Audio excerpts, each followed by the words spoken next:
Come on, man. Go for it, dude. It's Friday! Friday! Friday!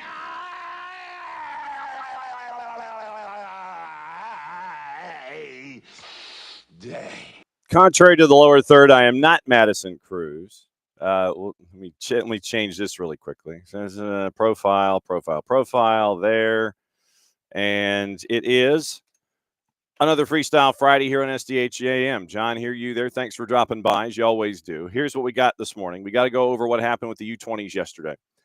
And there was a goal of the tournament moment that happened yesterday. We'll give you highlights from what happened yesterday. We'll go over all the stats and get you ready for the next go-around of the U20s. We got qualifiers to get into from what happened yesterday, whether it's AFCON, whether it's Europe, whether it's CONCACAF. And we had a CONCACAF moment last night in our first of the two CONCACAF qualifiers that were on the air. We'll get into that. Steve Cangialosi is going to join us to start off hour number 2. We're going to break down Messi and friends in Atlanta United, get his thoughts, because I can't quote myself on this one, and I don't have the numbers to back it up, but I think that Steve and Danny Higginbotham have called 74 Messi and friends matches this season in Major League Soccer.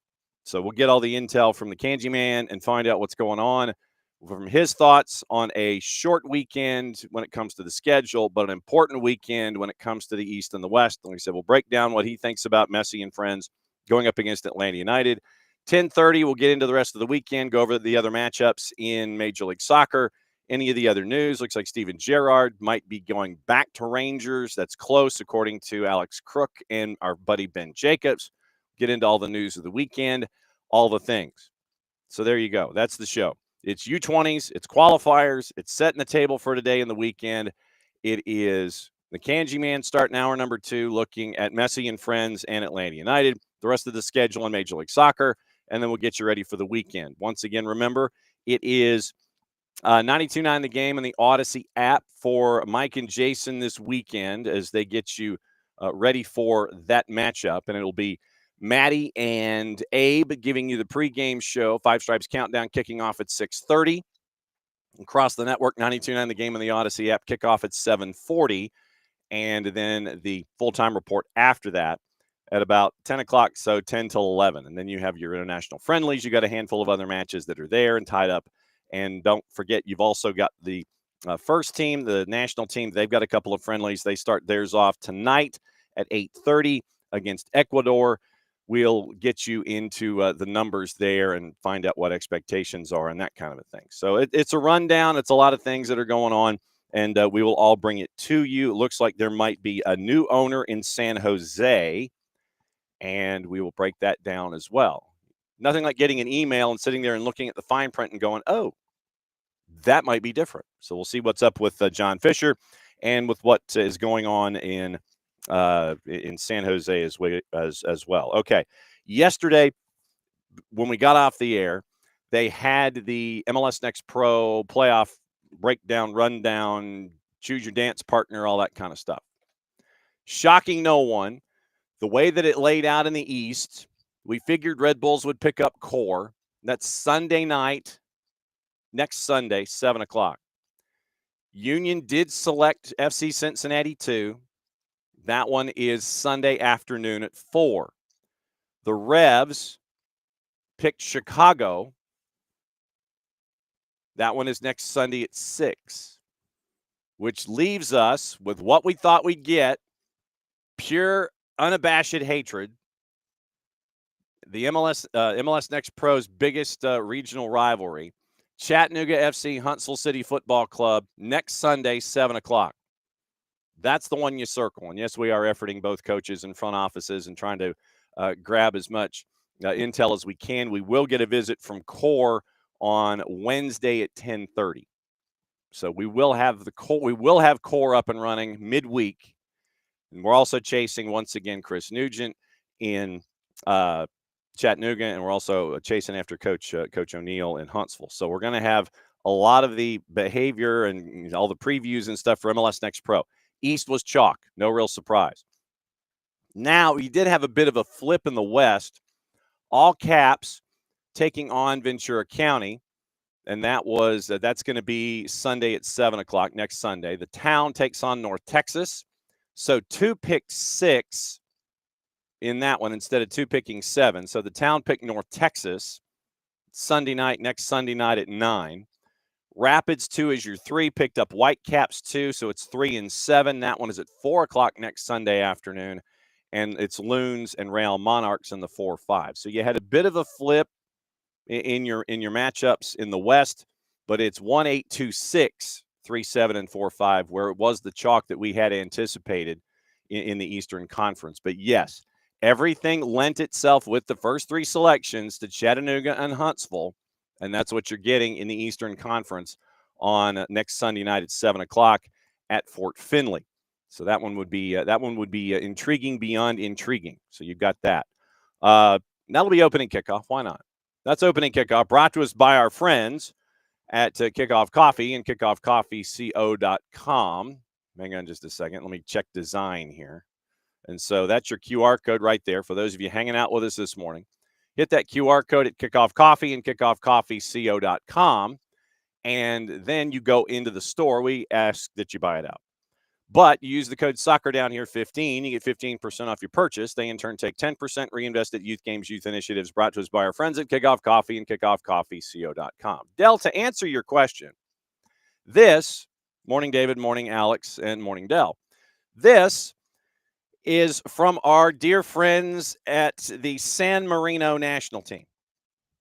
We figured with the Euros that we would figure out ways to celebrate the underdogs as best we can. I was torn, admittedly. I was admittedly torn to either wear this or my Andorra jersey. But I decided to bust out the San Marino national team sweatshirt this morning and wear it. Debated the Marshall Islands gear. It's a little cold here this morning. Debated the sweatshirt. Went with the San Marino national team. And so that's what we're sporting this morning through the show. It is our San Marino national team. And by the way, you know that you have a lot of really fantastic individuals that like to do math and like to follow the underdog. So here's where we'll go next with the Euros. And yesterday we had, in the last couple of days, we've had competitions involving the Euros and who's making it and who's not and all that kind of stuff. Because of all of the attention that San Marino has brought upon itself with the wins that they've had, the improvement of the program in general, people are actually doing the math to try and figure out, okay, how can San Marino qualify for the World Cup? ESPN Plus. And that's what I forgot to put the Big 55 on AFCON this morning. And so how can San Marino make it to the World Cup and at least to the qualifiers? Yesterday, they got blown out. They absolutely got blown out yesterday. It was a 10-0 loss to Austria, and Marko Arnautovic scored like 78 goals. Austria, yes, they were at home. Yes, they were a minus 10,000. Yes, San Marino was a plus 7,450. But people are doing the math about how San Marino can actually make it into World Cup qualifiers. I'm not kidding. So literally, you're looking at the possibility of, and this is coming up this weekend, the idea that if, and San Marino, I believe, is one of the last games on the board in Europe on the weekend.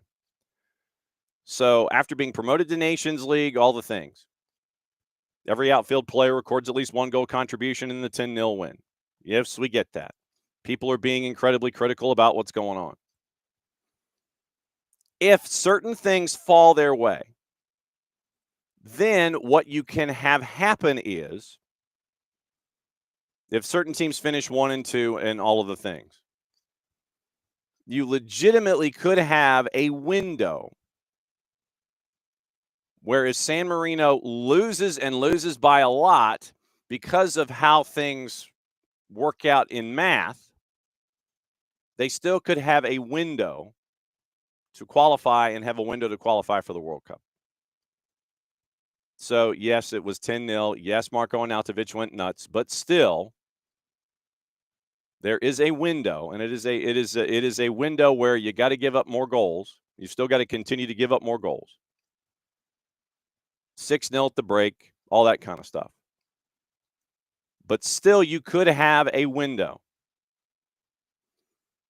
San Marino in the qualifying playoff, the 4 best Nations League group winners didn't finish top 2 in qualifiers, participate in playoffs. San Marino could be in that, but they need Romania to finish second in the group to help them. So that's what you're staring at right now. You're looking for Romania to finish second so you can get into the qualifying playoff. And then when you get into the qualifying playoff, you can get your way in that way. So that is how it happens. So you're rooting for Romania to win, and you're rooting for Romania to win by a lot.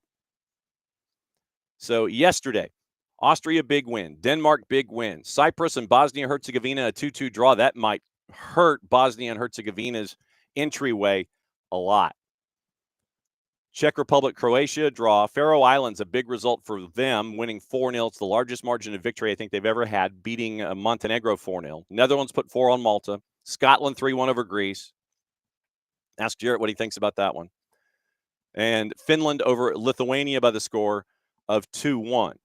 That was Europe yesterday. So right now, your standings in Europe after the match window. Group A, Slovakia, 6 points. Northern Ireland with 3. Germany with 3, but they've scored less goals. Germany may not even make it to the discussion of a playoff, but they do play Luxembourg. If Luxembourg parks the bus, it could be problems for Germany. Group B, Switzerland's won both of theirs. Kosovo's 1-1. Sweden and Slovenia drew. And they have losses. So Kosovo could be your 2. Sweden could be out. C, Denmark and Scotland finish up 7 points. Greece is with 3 points. Belarus scored 1 goal in the 3 matches. So Scotland looks like they're in a decent spot. Goal difference of 4, scored 5. Group D, France, as we wait for the second window. France has scored, they've won both of their matches. Iceland's 1-1. Ukraine and Azerbaijan have a loss and a draw. So heading into last match at Group E, Spain has won both. They have not given up a goal. Georgia is second. Turkey is right now third on a massive minus goal difference. And Bulgaria is pretty much done because they've lost both of theirs and they have a goal difference of -6. Portugal won both of theirs so far in Group F. Goal difference of +6. Armenia 1-1, 3 points. Hungary and Ireland outside looking in. They need win and some help. Group G, and this is where we get into the teams with 5. Netherlands, Poland, 13 points, 10 points. They're the 1 and the 2. Finland has played 6 matches. They're at 10 points as well, but they have a goal difference of -1. Lithuania, 3 points. Malta at 2. Group H, Austria, 15. Bosnia-Herzegovina, 13. Romania, 7. Cyprus, 5. San Marino scored 1 goal. Group I, Norway, 15 points. They've won all of their group games, given up only 3 goals, and they've scored 24 in a group that's got Italy, Israel, Estonia, and Moldova. Italy's only played 4 matches in the group so far. Group J, North Macedonia, Belgium, Wales. Belgium has a match in hand. Kazakhstan and Liechtenstein are well out. Liechtenstein has not scored a goal. Group K, England run the table in their 5. 13 so far. No goals allowed, 15 points. Albania, 5 matches played. They're second at 8, but Serbia's a point behind them, 8 points to 7. Latvia and Andorra, 4 points, and no points, and Andorra hasn't scored. Group L, Croatia 4-0-1 or 4-1, depending on how you look at it. 13 points, massive goal difference, lead over Czech Republic. Faroe Islands 3-0-3 in group, by the way. 9 points right now for the Faroe Islands. Montenegro with 6. Gibraltar has scored 2 goals in 5 matches. So that's your rundown of Europe. Yesterday in Africa, as we were looking at AFCON, and we only had the one match going on while we were discussing things. And we'll go over this morning here in a bit. You've got Uganda winner over Botswana, Liberia over Namibia, Malawi and Equatorial Guinea was postponed. We now know why. Has to do with travel issues and basically the Equatorial Guinean national team hierarchy saying we're flying in the day of. Basically, you're getting dressed on the plane, you're going to the match, we're playing, and we're coming home. Players were like, nah, fam, that's not going to work. They did discuss future travel and things like that, but the Equatorial Guinea-Malawi match, that was because the players were fed up, and they're like, nope, not going to happen. So we're not doing that. So that was why the match got postponed. Guinea 2-1 over Mozambique, Algeria over Somalia, Kenya over Burundi. This morning, right now, DR Congo, as a favorite on the road, is a 1-0 lead over Togo. Sudan, Mauritania, that one is goalless in the 20th. South Sudan, Senegal, goalless right now. South Sudan a plus 1782. Ivory Coast, 2-0 over the Seychelles. Let me see if I can get my triple box up here. And Gambia and Gabon right now, they are goalless right now once again in the 18th minute. And so that's where we are with those matchups. Qualifications, looking at the standings in Africa. And once again, we still are waiting for, before the last match day, the final decision on South Africa and whether or not they will be penalized and whether or not that's going to jumble up the order, and the Eritrean situation where they didn't play. Are we wiping out the common games and the points totals and all that kind of stuff? So keep an eye on AFCON. It could go off the wall over the weekend. Right now, Egypt in. Group A, match to go, ahead of Burkina Faso by 5 points. Burkina Faso could be headed toward the qualifiers. Group B, Senegal, DR Congo, and once again, that's what we're seeing right now. So keep an eye on the DR Congo, 2 points behind Senegal. They're in the qualifying spot, but if they win, Senegal loses, then that could turn Group B upside down heading into the final match day. Togo, Mauritania, South Sudan, pretty much they're all done. Sudan, 12 points. They need to win both and win and get some help. Group C, Benin, South Africa, tied at 14 points. Remember, we got to keep an eye on the South Africa situation because that could throw everything back into the hopper and into the blender one more time when it comes to the qualifying spots outside of the group winners. Nigeria, Rwanda, both with 11 points. Lesotho at 9 and Zimbabwe at 4. Cape Verde, once again, remember, they win on Monday against Eswatini, who is 0-3-6. Cape Verde makes it into the cup that the entire world is chasing after in 2026. Second smallest nation ever. They can make it in if they get the Duke on Monday, and they are at home. We'll keep an eye on that one on Monday. Cameroon, 2 points behind. They're chasing. Libya's at 15. They need to win and get some help to try and get into the qualifying spots. Angola at 11. Mauritius and Eswatini, 5 points, 3 points. Morocco is in. They've run the table in their group, 7-0. Goal difference of 19. Niger, Tanzania chasing after the Tanzania is in the barn at 10 points. So it's Niger and then trying to see if they would qualify. Zambia, Congo, Eritrea. Once again, remember Eritrea, they decided not to participate. Group F, Ivory Coast, Gabon, big matchup. 1 and 2 right now in Group F. Kenya, Gambia, Burundi, 12, 10, and 10. Seychelles have scored 2 goals, and they've given up 39. Group G, Algeria, 4 points clear of Uganda with match day to go. So Algeria in, Uganda at 18, Mozambique 15. So Mozambique wins, gets some help. You got to get the massive goal difference overturned, but they are playing Somalia, who has given up 19 goals in 9 matches. Guinea at 14, Botswana at 9. They're not going to make it. Group H, Tunisia, 22 points. They're in. They have a match in hand. Namibia 15, Liberia 14. That's your battle. Malawi, Equatorial Guinea, both at 10 points. Sao Tome and Principe, they're in 8th. Or they're in 6th with 8 matches played. They've scored 4 goals. Group I, Ghana, Madagascar. That's the chase after for the 1-2 heading to the final match day. Mali, Comoros, they can't make it. Both at 15 points. Central Africa at 5 points. Chad at 1 point. They have 1 draw in 9 matches. Ranking of the second-place teams right now, Gabon, Madagascar, Burkina Faso, Cameroon. Uganda is outside looking in at 18 points. They would be fifth right now. Gabon, Madagascar, Burkina Faso, Cameroon, your second-place teams. And that's the chaos that you have involving involving what's going on in Africa, and there's still going to be plenty more that is going to be paid attention to there. Today in Europe, Kazakhstan, Liechtenstein. Also in Africa, Lesotho, Nigeria, Rwanda, Benin. A lot of this is at noon. Sao Tome, Principe, and Tunisia, Zimbabwe, and South Africa. 2:45 in Europe, Belgium, North Macedonia, France, Azerbaijan, Germany, Luxembourg, Iceland, Ukraine, Kosovo, Slovenia, Northern Ireland, Slovakia, Sweden, and Switzerland. Tonight in CONCACAF, 5 o'clock, Suriname, Guatemala, Bermuda, TNT, Curacao, Jamaica, El Salvador, and Panama's at 9 o'clock. Quickly go through the juice boxes. Kazakhstan, big favorite. Nigeria, big favorite. Benin, favorite on the road slightly at Rwanda. Tunisia, big favorite. South Africa, favorite, big favorite, minus 417. Belgium, big favorite at home against North Macedonia. France, massive favorite against Azerbaijan. Same for Germany over Luxembourg. Ukraine, favorite on the road at Iceland at a plus 152. Kosovo, plus 142, taking on Slovenia. Northern Ireland, favored, plus 149. Slovakia, plus 229. Sweden, plus 134. Switzerland, plus 202. CONCACAF tonight. Suriname, favored at home. Trinidad and Tobago, favored on the road at a minus 143 at Bermuda. Jamaica, favored on the road at Curacao at a plus 133. El Salvador, Panama, minus 137. 9 o'clock tonight against El Salvador.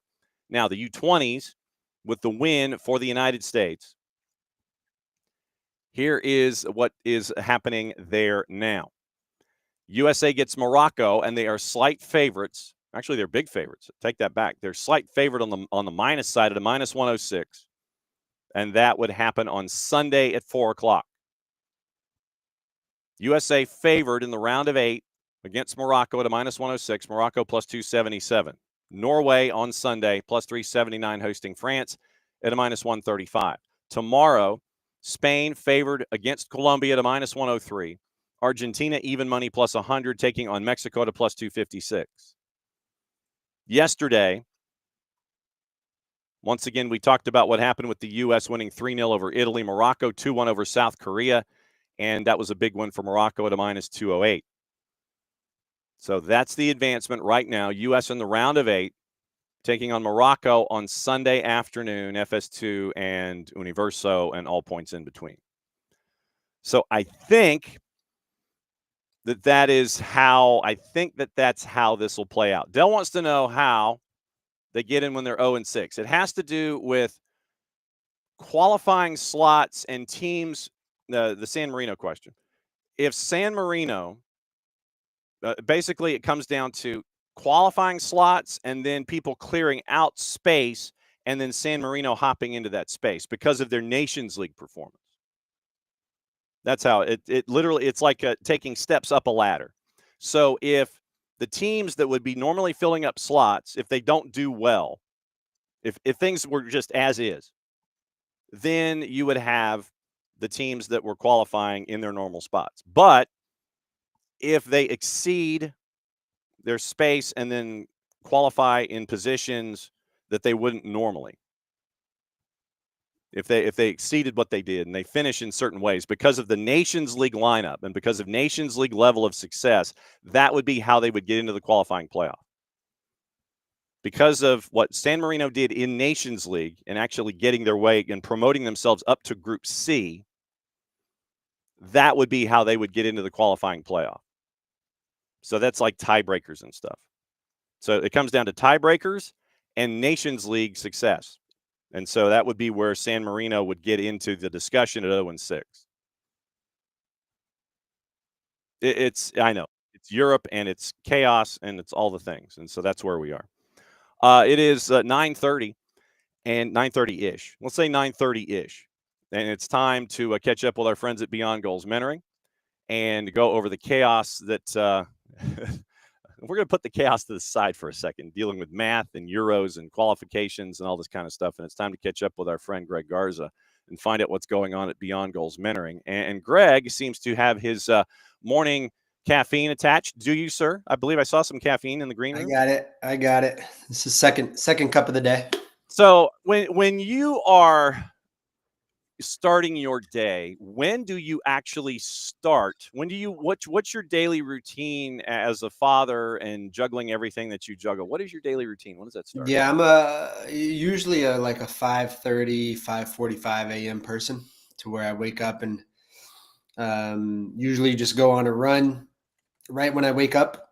Or if I have anything to do to kind of get the day started, I'll do that as well. But I guess I like to make my body suffer from the very get go.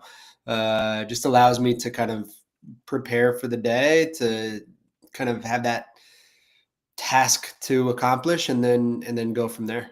So when did you start the idea of, okay, I got to get up early, I got to get moving, this is how I've got to do my day so I can get geared up either to be an athlete or to be a mentor? When did this start for you, of like getting up at the crack of before dawn 30, getting everything ready and getting out there and going?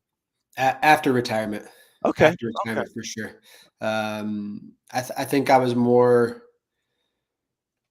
I wouldn't say even responsible in terms of rest. Whenever I played, I feel like rest was just more of something that I took so much, so much more seriously. And whenever I played, but I think that now it's still a major component and factor to my life. But I feel like I can get away with maybe 6 or 6.5 or just barely 7 hours of sleep and still function within my day. Whereas whenever I played, I knew I needed that 8-9 hours of sleep every single night. See, now, I say like now that I'm retired, my mind is always functioning at that 1,000 miles an hour. So I feel like the less sleep, the more ideas I come up with, the more things I think about in terms of how to resolve life and everything that's happening around me. But whenever I played, I feel like that responsibility level and the priority of rest was much more. and what's it like now with that brain of yours, because of everything else that you want to accomplish and everything else that you want to do?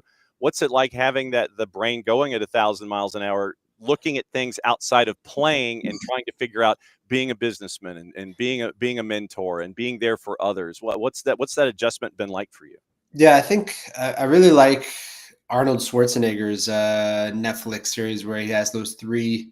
This is a documentary of like three moments of his life, right? One being an actor, one being, or obviously starting as a bodybuilder, actor, and then now governor, right? Or getting into the political side of things. And I think I see a lot of his ambition, and I don't like to use the word ambition, but his ambition of always staying busy and always never stopping throughout his day. And I really liked and enjoyed, and I feel like I really was able to relate to kind of his lifestyle. I mean, I don't have a farm and I don't herd, animals and tend to animals every single morning. That's what he does every morning. But I feel like whenever you move to different lifestyles, especially for an athlete, you have to find new routines and new escapes, and always kind of keep your mind busy. I feel like whenever we, as people and as human beings, whenever we kind of stand still and stay, look at this guy, we have this guy on today as well. I'll take it. I'll take the odd man rush. I wasn't What's up, sure. man? I wasn't sure, and I have internet issues, so I'm on my phone instead of my computer. It's We shocking. get to do it together then. No, it's all good. No, Gents. hey, Cap, we were talking about adjustments to what it's like to not play and have all of these other parts of your life going on and having to think at 1,000 miles an hour and thinking about building a business and being there for others and being a family man and all these kinds of things. And Greg was saying that he now can get away with less sleep and his brain is going 1,000 miles an hour and all this kind of stuff. So now that you are in that same boat, is your brain the same way where you're getting away with less sleep and you're cool with it and still your brain's going all over the place? In general, yeah, I worry less. I'm less concerned about getting my solid 9 hours of sleep that I was trying to get when I was playing. Sleep was always very, very important to me, always has been. And so I still get good sleep, but I'm not concerned if I get 5 hours one night or 6 hours. Like I'll just, whatever, drink more coffee and be fine, right? But that's what Greg and I talk about, the 24/7 athlete, right? When you're playing at a high level, all that stuff matters. So now it doesn't. We can get away with it. Well, but you're a 24/7 something else now too. It's different sets of responsibilities. It's different sets of what you're doing with that 24/7. But the responsibilities, I mean, they do change, yes, but they're just as impactful and they're different. But you're still making that kind of impact, even though you're not being that athlete anymore. Yeah. Oh, Definitely. Yeah, big time. I think you just balance different things that are going on, right? For me, it's living, like I think we talked about it before as well. It's like understanding how to balance your calendar and doing those things, to whereas like everything before was just like set in stone. You knew this time you had to do this time you had to eat dinner, this time you had to rest, this time you had to foam roll and stretch before bed. And, now for me, it's just like understanding kids travel. I just landed from Toronto yesterday, and today I have to travel to Philly with my middle son to play in a tournament this weekend. So it's like trying to balance those things and figure out, okay, what time do I have to pick the boys up from school? What time do I have to? And I think your concentration level and your focus goes more towards that, which is great. I love telling that to mentees, is like, I am very fortunate to say that I have no one who judges me, and I don't have to worry about crap. Well, but you judge yourself, though, I would think. Yeah, but I mean, I feel like whenever you're a player, and that's like why I always love asking initial mentees of like who they are as players, because we're so used to always kind of viewing ourselves through the lens of others. I mean, you finish a game, you're graded on through 1 through 10 on Scarves and Stripes or whatever, whatever it is in Atlanta, whatever they use, they give you your grade, and your worries are always thinking about, okay, did I do well enough to continue this contract? Did I do well enough for the director to be satisfied for, with my work and everything that I did? And I mean, nowadays I don't really worry about any of that stuff, and I don't care.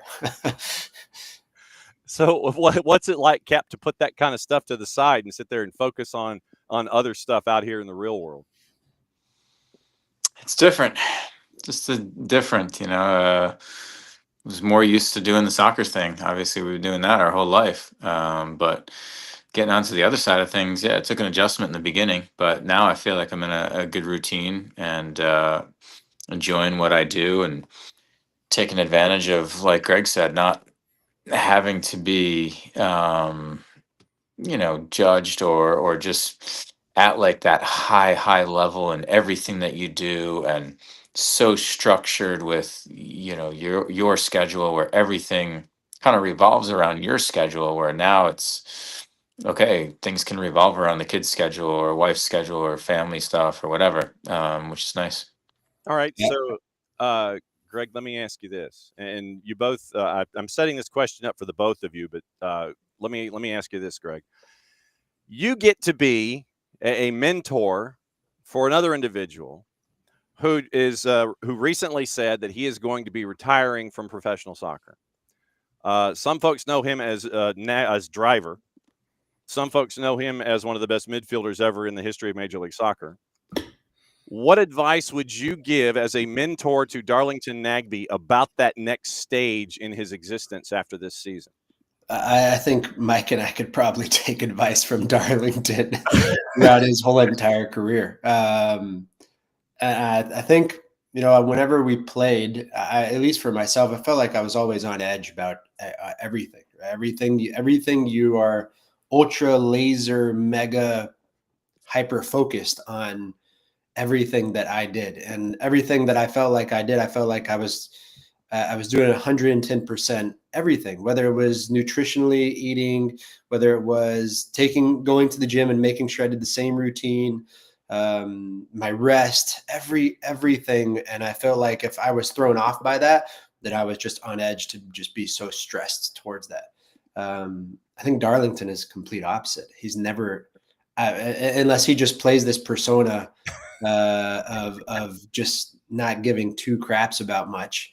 But he does it so well. And I think that his transition towards being retired will be a very, very simple one in terms of others, I would say, right? Because I think you look at I look at myself and I say, okay, I'm that person that I had to try my absolute hardest every single day to be at the level that I was. Like I felt like I had to battle every single day, give it extra, do extra, stay extra. And I feel like some players like Darlington, they have the luxury of, they could probably half-ass it and still get by, right? Just because of the level of talent, and I think just that personality aspect that they have conquered in a way that others can't, if that makes sense. Oh, it does. So, Cap, did you ever see Darlington in the parking lot, like singing along with a hair metal band or anything like that, just completely and totally out of character, or was he always just kind of like this, regardless of anything and everything going on? And how difficult is it just to stay like that? Yeah, it's difficult. It's a skill, no doubt about it. And I think that's one of the reasons why probably I got along really well with D, because we have a bit of that same kind of mentality. And yeah, I mean, I think he's looking, I know that he's looking forward to it. I had breakfast with him the other day, and I think to Greg's point, I think it'll be an easier transition for him because he's looking forward to it. He's going out on his terms, and he was never one to half-ass it. He told me that he saw that when he didn't train, they trained harder. So they were adjusting training sessions, knowing that he needed to look after his body a little bit, and that he was going to do whatever the training session was. If he was going to train, it was going to be 100% of whatever he had. So, yeah, I think he's known for a little while that this day was coming, and so I think he's kind of looking forward to it and relieved, and he loves going to his kids' stuff and being a part of that. So, yeah, I think it'll be obviously a little bit of a change, but I think he's looking forward to it. What's the hardest thing, Greg, about that next stage of life? I mean, is it the runway and planning ahead? Is it realizing, okay, what I've been planning ahead is what I've got to do now? What's the hardest thing about that next stage that you and Cap discovered and have worked through and now get to do with Beyond Goals? Yeah, for me, it was finding new routines.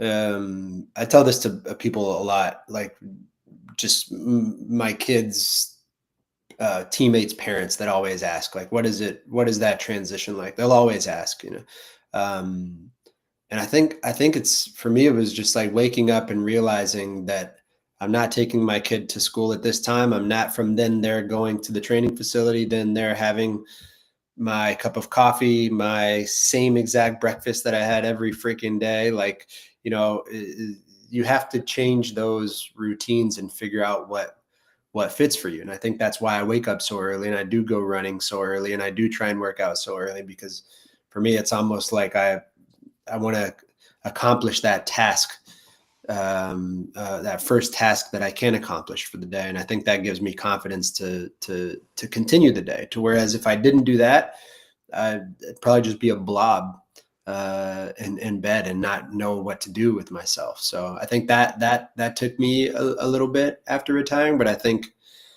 when Mike and I had this idea, I think we tackled it head first and just went for it. And I think I'm very glad that we did. So, Cap, what was the hardest thing for you, even though you and Greg knew what you wanted to do in this next stage here with Beyond Goals? What was the toughest thing for you? I completely agree. The morning routine. Yeah. Yep. It's what do you do when you wake up? What are you going to eat? What are you going to do?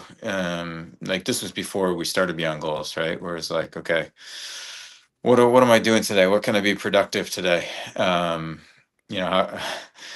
don't want to just sit around and do nothing, right? But what do I do, and when do I do it? And I think decision making was tough for me, because it was always, okay, you have to be here at this time, do this, do that, fly here, fly there, be here.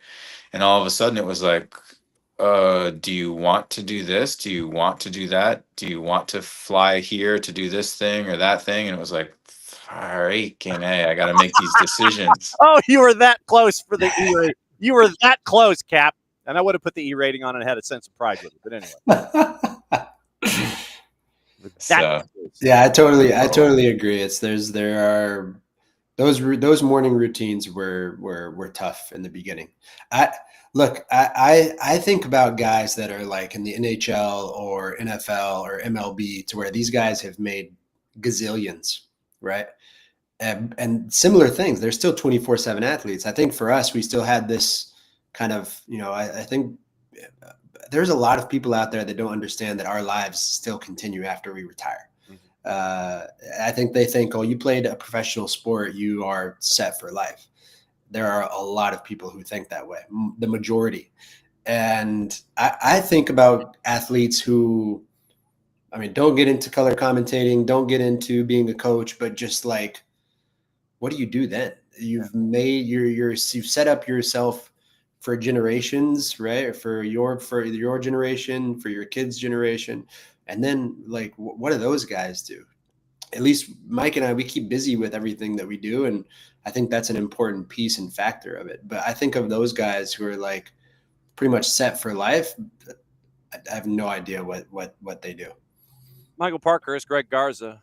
Cap is our MIT, our mogul in training, as things are going in USL Championship. Hanging out with us here. It's a 2v1 odd man rush. This is wild. I'm digging this. This is fun. We got to do this more often. Cap, when you take your life experiences and you I guess when you take your life experiences now and try to translate it into being a mentor, do you have the non-soccer conversations? How often do you have your non-soccer conversations with your mentees about how to, and I don't want to say balance because it's kind of leaning in that direction of wanting to be athletic when you're young anyway, but how do you have conversations about non-soccer things with mentees and the importance of that kind of a stuff as a part of your universe? A lot. Every conversation. I think every conversation starts with checking in on them and how they're doing off the soccer field. Right? What's going on in life? How's school going? How are friends? How are hanging out with friends going? What are you doing outside of soccer? Making sure that they do have the balance, because that's so important. And the whole picture affects how they're going to play on the field. So that's a big part of it. And one of the biggest things, or one of the biggest skills that I try and help out, especially high school, college kids, is time management. And that's so that when you do show up to the soccer field, you're not thinking about, oh shoot, I have this test tomorrow I need to study for, or oh shoot, I didn't get this done, or I got this going on or that going on, right? Where if you take care of your stuff and you've got allotted time to do things, then okay, when you're out on the soccer field, you don't think about anything else. You're able to compartmentalize and just focus on soccer and go do your thing out there, and then worry about the other stuff later, and allot that time to that. So time management is a huge skill that it's more away from soccer that will affect them on the soccer field. So, I think I'll piggyback on that. It is extremely hard to be a student athlete. Like, it is very hard in today's world to be a student athlete, even at a high level. Whenever I think Parky and I were kids, even when Parky was at IMG, I'm sure they had specific times to where everything was set, right? You're still living on a very scheduled lifestyle to where you can finish training, finish school, then have some time at home to kind of focus on your homework and do everything.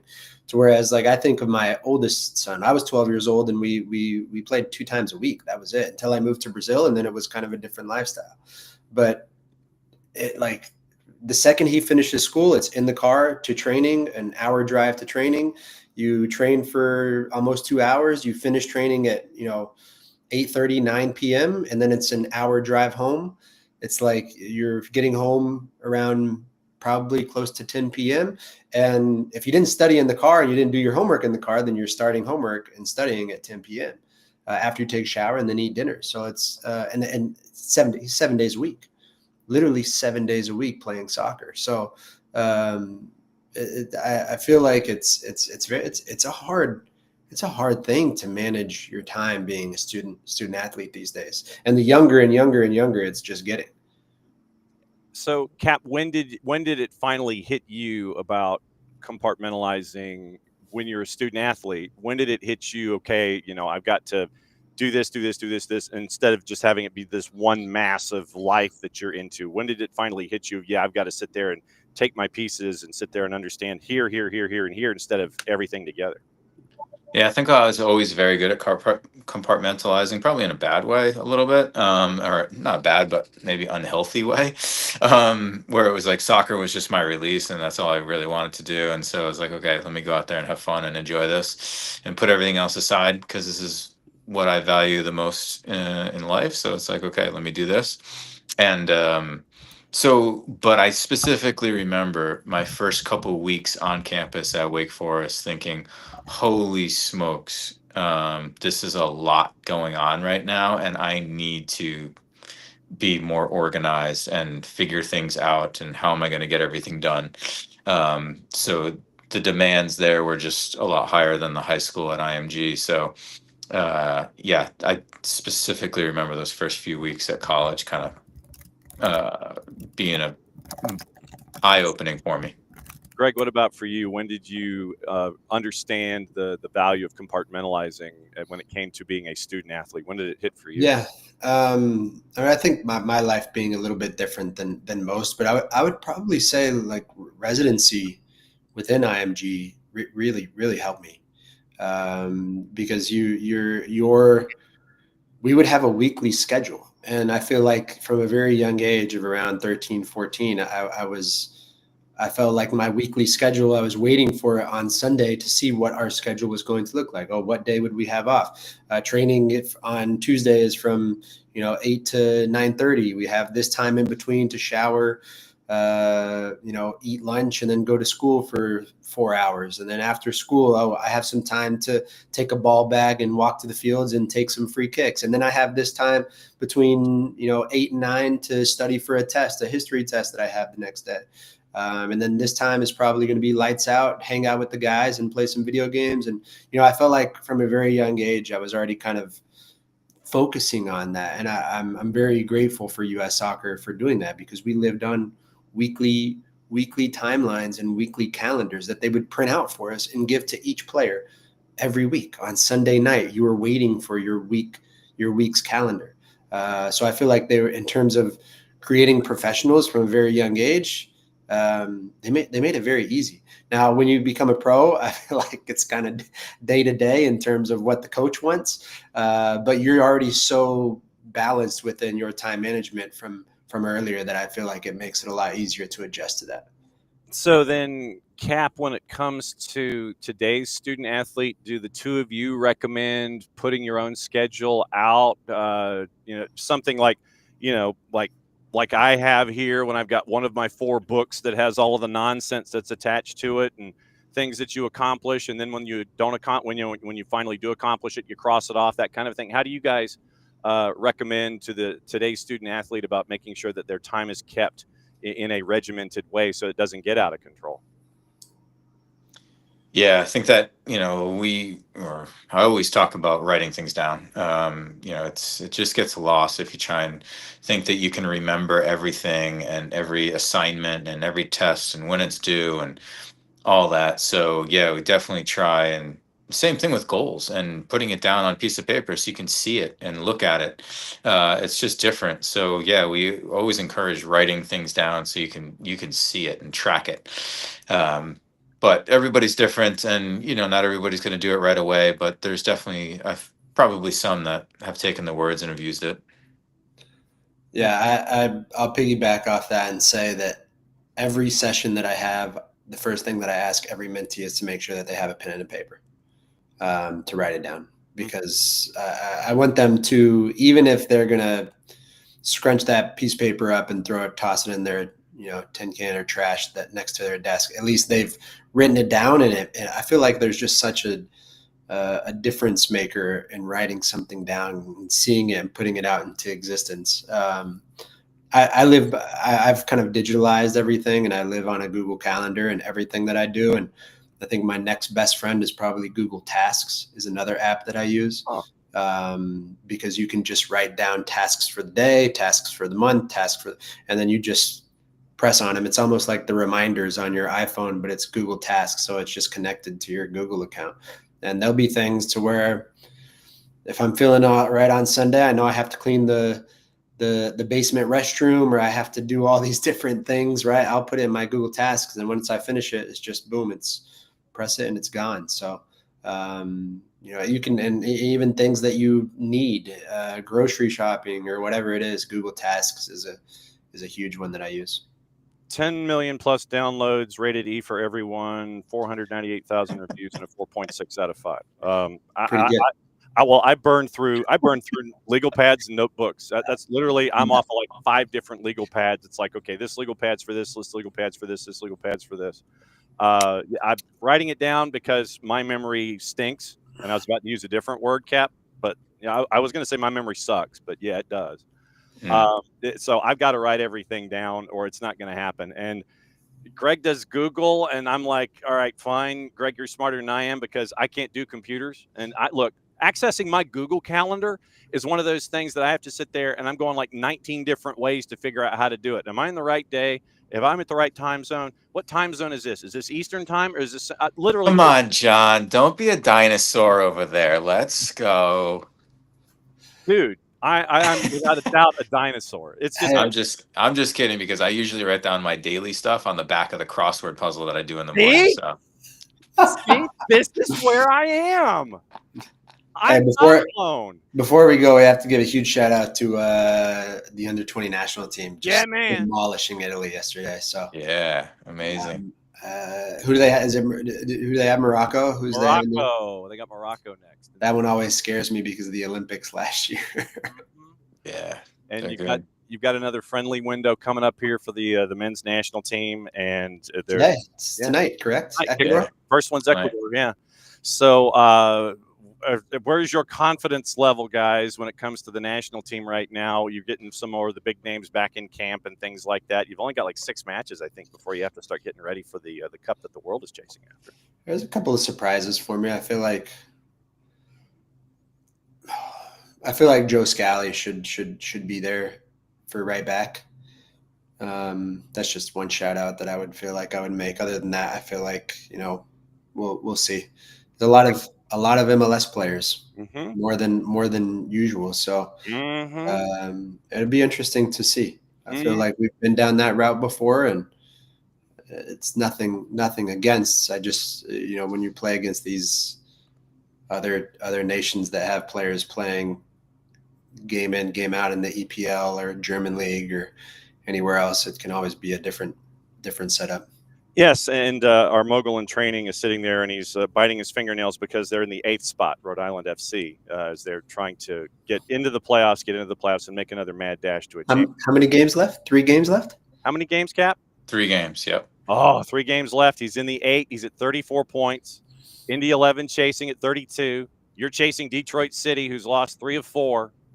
It's getting there for Rhode Island FC. So yeah, it's going to be a nail biter down to the end. Hey, yes. John, I'm going to be in Atlanta tomorrow. There's a soccer store opening up in Marietta called the Soccer House. Okay.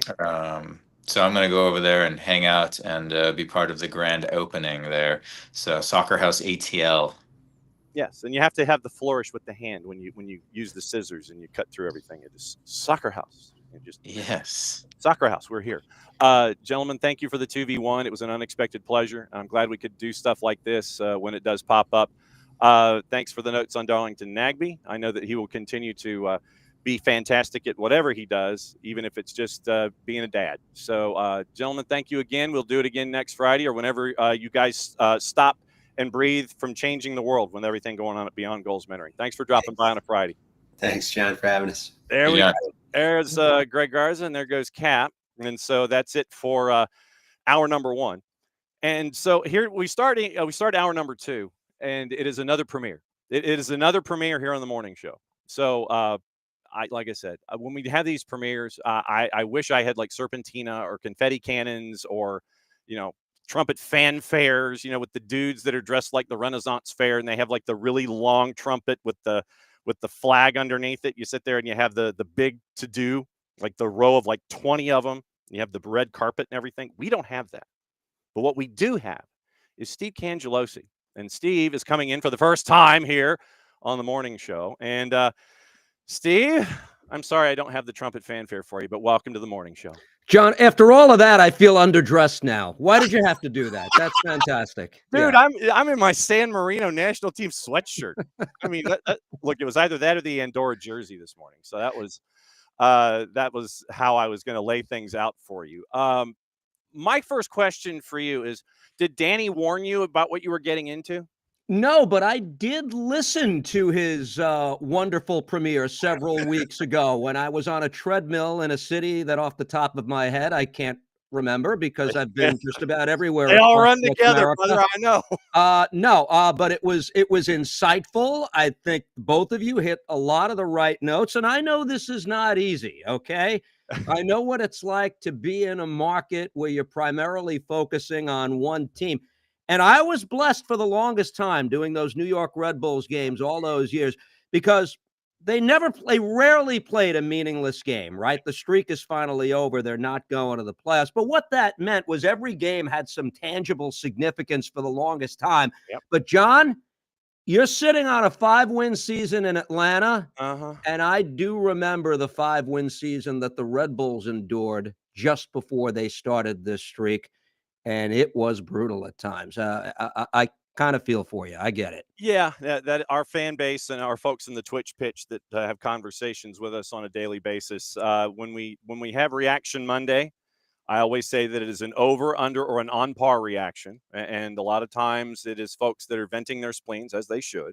Mm-hmm. And then you get into all of the process and everything, and you have folks that are wondering about wooden spoons, and I'm saying just go ahead and close that door, just close that drawer in the kitchen, don't worry about it, just focus on what's going on. I would maintain that there have been some bright spots in this season for Atlanta United. You've got a lot of turnover. You're trying to get adjusted to the new guys and how they're trying to orient to Ronnie Dial and everything. There are building blocks here that you can take from this season, no matter how frustrating it has been for Atlanta United and for the 17. And none of these times when you miss and the season is obviously a grave disappointment ever has to be a long-term thing, right? LA Galaxy missed the playoffs before winning MLS Cup. The Seattle Sounders, the one time they missed in their history, came back to be a fortified team that's done some historic things in this league since missing. Those things are real. And if you believe in the talent and you believe in the infrastructure that Garth and Chris down there are setting, and I'll extend that to Ronnie Dial only because the confidence still seems to be exuded from the front office about the job they believe he will eventually get done. This doesn't have to be long-term misery. Now, with all of that said, it's funny. I had an interesting talk yesterday with the assistant coach down in Atlanta, Kenny Miller, and he was telling us about a moment earlier this season. They're playing Miami Saturday night. There was a moment earlier this year where he looked at the expected goals of Atlanta United and Inter Miami side by side. And it was practically identical, John. One of them, I think, was 30.9 and the other was 30.8. And then he looked at the actual goals scored. Mm-hmm. Atlanta 24 and Miami had 50. Yep. So what does that tell you? Some things are being done in the build-up and some things are not being done in the most crucial area of the field, in the box. Is that fixable with the group they have? I think so. I just think they need a long, cold winter to set in and kind of figure their way out of this, because I do think they're talented enough to do that. Yeah, you did have moments early in the season where you had basically, bumper cars on the right-hand side. It was like bumper cars, like when we go to Six Flags when we're growing up. It's like you're sitting there and you're just smashing these cars. They're all in the same space and you're trying to get away from it so you can continue to spin and go around other folks. But you had bumper cars on the right-hand side. You try to do things with personnel and shifting them from the left and the right and all those kinds of things. Your car crashes are less. And now it just comes down to being clinical and finishing those opportunities and making sure that defenses don't slant and sit there and, force all of that pressure. If you're stacked to one side, they know that they can lean on you. And unless you get that big switch and free things up, then you're kind of pinned in. And that's what defenses can do in a situation like this. Yeah, and I think a lot of that falls on the coach. That has to be sorted out, I think, at the highest level of those people running the technical operations. And Ronnie Dyla has to figure this out. I do know he's tried different combinations. He's tried different tactical formations, and very little of that has worked. What's mystifying to me is the return of Miguel Almiron to this team. And here we are with 2 games left in the season. He's obviously not going to play tomorrow night because he's going to be with Paraguay this week. Right. But it seems to me, the view from 30,000 feet, you've been connected to the team all season long, that 32 games into this, nobody's really figured out the best way to make this second time around for him a success. And I think that's something of a worrisome thing. I don't care about the price tag to bring him back. Right. That's on the team. They wanted to do it. He's still a good player. He's probably going to play at the World Cup next summer. But to me, that needed to be an impactful signing. And the grade on that at this point in the year, what would you give it? If I said C+, am I in the right ballpark? I was going to say a 75 that you couldn't dance to, probably, yeah. Yeah, okay. So that's worrisome. Now, what do you want to make out of these final 2 games? You're going back to the scene of the crime last year. Mm-hmm. Inter Miami fans will tell you that. And since the 2018 MLS Cup, I don't know that the club had a prouder moment than Game 3 of the playoffs last year. Yep. That was everything you wanted your team to be in a composite 90 minutes. Mm-hmm. It was the old pro turning back the clock in Brad Guzan, who had a lot to do with them getting as far as they did, and of course makes that one final save at the end, which is the stuff of legends. It was brushing off a game-tying goal by the greatest player of all time and finding a way to stick another one in, and valiant defending at the end. And you think about where we've come since that point, John. 5 wins since that. If you want to count the one meaningless victory towards the end of Leagues Cup, okay, it's 6. 5 wins since that night. And you talk about going off a cliff, and that's what this team has done. And here we are 5 minutes into this conversation, and we have not referenced the name Emmanuel Latte Lot yet. I'm not sure when and where you want to go. If that's where you go now, we will. Well, I mean, I'll put an index card in Latte Lot, and we'll put him to the side. Okay, shove him to the side. Great. Because that has also been one of the sticking points for a lot of folks this year, and Latte Lot being on an island. I said I was going to put an index card there, and I am. Okay. How many games this season have you and Danny called Messi and Friends matches? 72, 72? I don't. You know what? If you gave me a minute, I'm not going to do this to you while we're live. I could probably have the exact chart right behind me, but I think this is going to be like 21 or something like that in all competitions, if you include the Leagues Cup as well. So we have a little bit of a handle on how they play by now. Let's put it that way. Now we are sitting here just after the 10 a.m. hour on a Friday morning, and I cannot tell you definitively. As a matter of fact, as soon as I disconnect on this interview with you, I have a call with Javier Mascherano that I will address, and maybe he will not provide some clarity on whether or not Lionel Messi and Rodrigo de Paul will play tomorrow night. I can tell you this. They have been training in South Florida, not with club, but with country all week long. Is Lionel Messi the kind of player who can be detached from his team for 4.5 days, show up tomorrow night and walk into the building at 5:30 and still pull 4 assists on you? Of course he is. We all know that. But let's just say the preparation for Inter Miami is not what it is accustomed to be. Now, we'll get some clarity on this tonight. What I think is fascinating is if he shows up tonight and plays 20 minutes against Venezuela and then somehow says, give me 45 minutes tomorrow night, and let's worry about Monday night for my country tomorrow. All of this is possible. You see, Philadelphia's won the Supporters Shield, John, but to me, it's a big game for Inter Miami still. To me, there's a very big difference between finishing second in the Eastern Conference table and, let's say, third, fourth, or fifth, okay? Look, I'm not going to project playoff matchups. It's stupid for anyone to do that. This is not a league where you're smart if you start to say this team's going to face this team in a conference final or a conference semifinal. But just for the sake of this conversation, let's say Inter Miami's looking at having to get through Cincinnati to get to MLS Cup, okay? You don't want that game at TQL Stadium. You want it at the Erector set. That's what you want. You don't want that game at TQL Stadium. It happened once, and you got your head handed to you earlier this year, okay? They're well coached, and I'll just say it. I think Pat Noonan's a much better coach than Javier Mascherano, okay? He is. And part of that is Javier being thrown into this situation. He had never coached professionals before. He coached the U20s, coached the Olympic team. Yep. And here he is, I think, just trying not on so many occasions to just drive the train off the tracks, okay? He's the one that said this. I'm not putting words in his mouth. At a time earlier this year where they were struggling a little bit to find their way, he wasn't defensive about it. He was just speaking reality. What am I going to tell Luis Suarez about how to score goals? What am I going to tell Jordi Alba about how to play left back? What? Tell me. And all of that makes sense. But there's an element, I think, of tying together all of that talent that still has not been fully realized.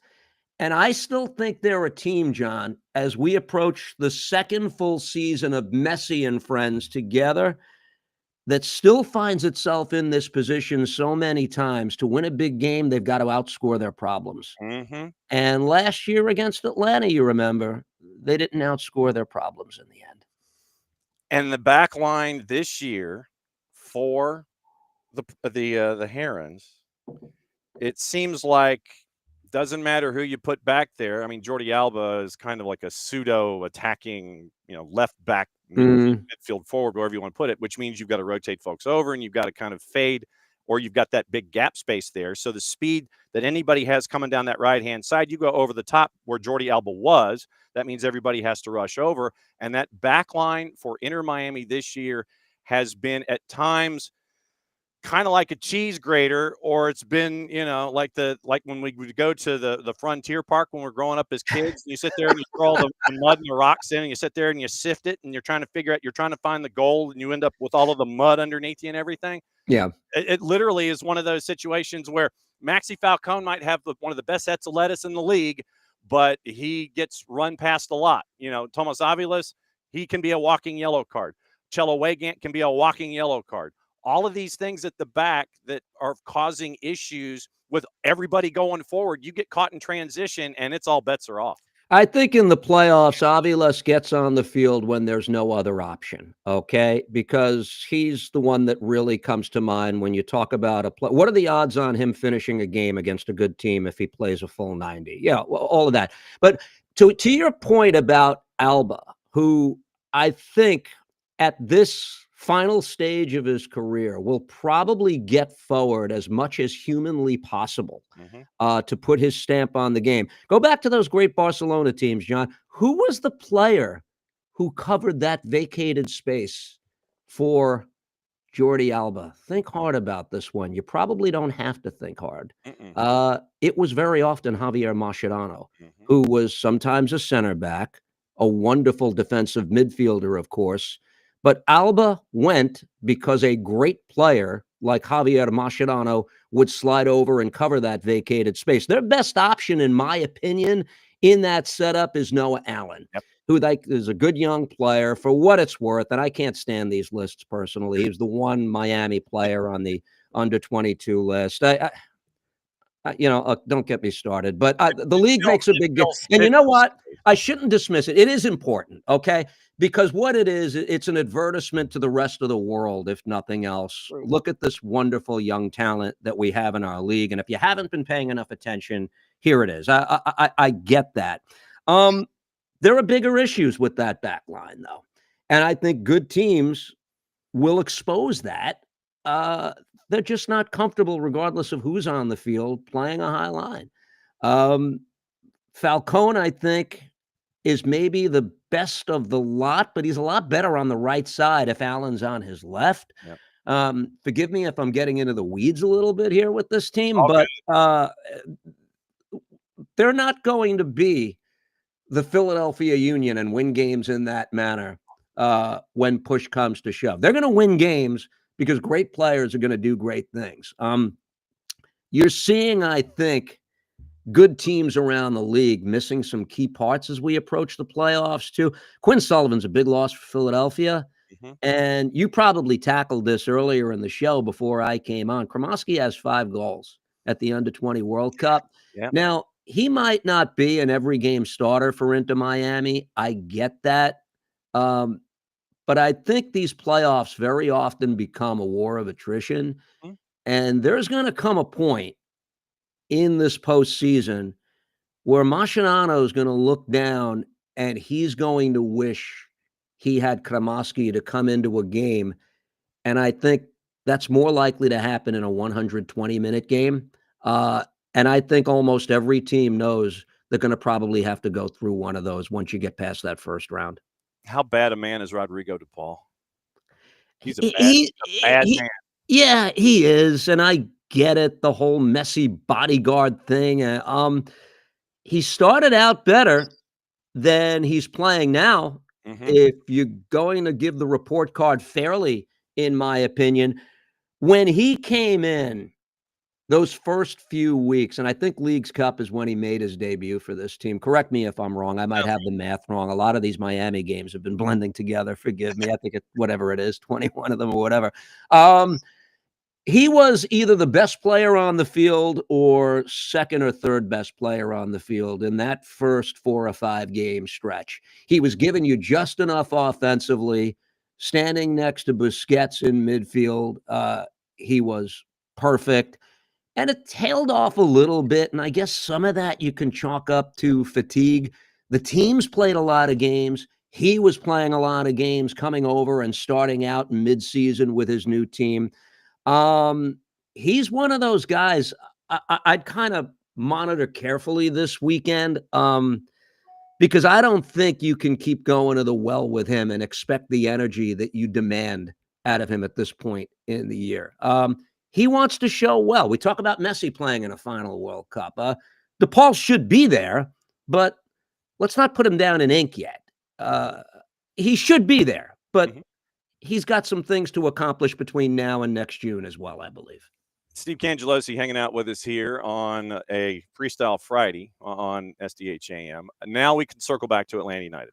Okay. I'm going to pull the index card out in a second. Looks like Atlanta United is going to have maybe 12 or 13 first-team players. I think the roster assembly involving Atlanta United, 2 players coming up. I don't know off the top of my head who has short-term agreements left, how many matches they have left, what it could look like on the match day 18. This is going to be a jigsaw puzzle for Ronnie Dyla and the staff to try and figure out how to piece it together. It's going to be an interesting look, and it's going to be a look that folks that follow the twos will have some knowledge base in for everybody that's gone, and it's a lot of firepower that's gone. Bart Slish is gone, Saba's gone, Alexi's gone. I mean, it's going to be an interesting watch. Yeah, so this playing through the international window thing I know is getting old for a lot of people, but it affects different teams in different ways. What you mentioned a lot of the bullet points, and then you take a Luke Brennan out of the equation with the Under-20 World Cup. Cooper Sanchez is with the Under-17s.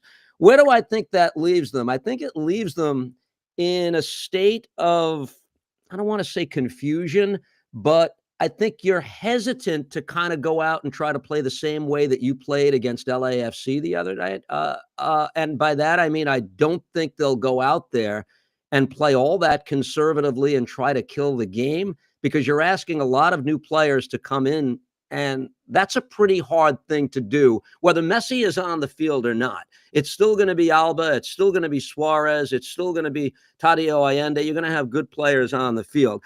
And the 2 names that you mentioned in particular that catch my attention, with no disrespect to the others, are taking Moranchuk and Almiron both out of the equation at the same time, because you're kind of taking your best two number 10s, if I can use that loosely, Sure. out. So what does that mean? Maybe they try to play this a little bit more directly tomorrow night, John. And can they do that? Do we see Sade and Latte Lot start together? I could see that.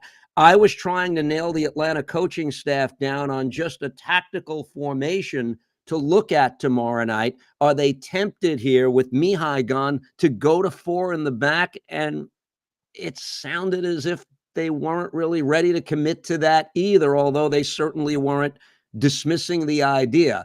This is a long way of me saying, I don't know how they're going to approach this game tomorrow night. I think they want to play it proudly. You've got 2 of these left before decision day. And before we get to Latte Lot, can we talk about the legend Brad Guzan here? Now, I'm reading the tea leaves and that Jaden Hibbert is probably going to play at Miami and get a 7th straight start. Probably. Yep. Decision day has to go to Guzan, right? It has to be a celebration of his career in Atlanta, even though to my knowledge, there hasn't been a hint of a formal announcement that this is it for him. Yep. But it's not a game that has relevance in the table.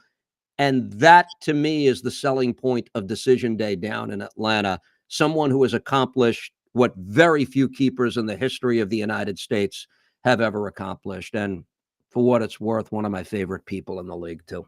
Yep. We were trying to piece it together and come up with an 11. We were thinking it was going to be Hibbert, Pedro, Baracall, Steon Gregerson. Keep an eye on the health of Brooks Lennon. What happens on the right-hand side? Is it Pedro flopping and DCQ on the left? You've got Alzate and Muyumba maybe as your 2. And then your attack, is it Jamal and Latte Lot, and then trying to figure out how you want to work the edges? That was what we were kind of thinking. It's not a bad guess. Alzate is a player that really has, I think, not caught a lot of people's attention yet, but talking to some people this week, it's going to be really interesting to see what he gives this team next year after a full training camp with this group. Right. Technical player, and we've seen this so many times in MLS, regardless of the position, right? Bradley Wright Phillips, when I was in New York, scored 2 goals after arriving from Europe that first season, arriving in midseason, and some people were saying, no, this one's not going to work. He wins a Golden Boot next year. Let's not go there with Alzate, but a good technical player. And the point that was driven home for me in talking to some people this week is that he's very good out of possession. If you watch the entire 90 minutes, and he's going to be, I think, one of the cogs of this team and I expect them to get out of this mess 1 year from now. I would suspect that they're going to play with 3 center backs, but if you can help me on who the third one might be, Sesak might be somebody who can play that role. I don't know. It's a guessing game for me too, 24 hours out. I think Nick Sesak was listed as out for an injury. Yeah, we get the official word later today in a couple of hours. John, that's fine, and I respect Atlanta United on what they want to put on the notes, but I've been fooled too many times where suddenly it changes 5 o'clock the night before the game. Let's see. Maybe I don't know. You aren't kidding. I don't want to get you in trouble at the principal's office. I know you've got the upcoming meeting with Javier Mascherano. 30,000 feet. What kind of a match are you expecting coming up this weekend? One that Miami should take very, very seriously, regardless of who is on the field.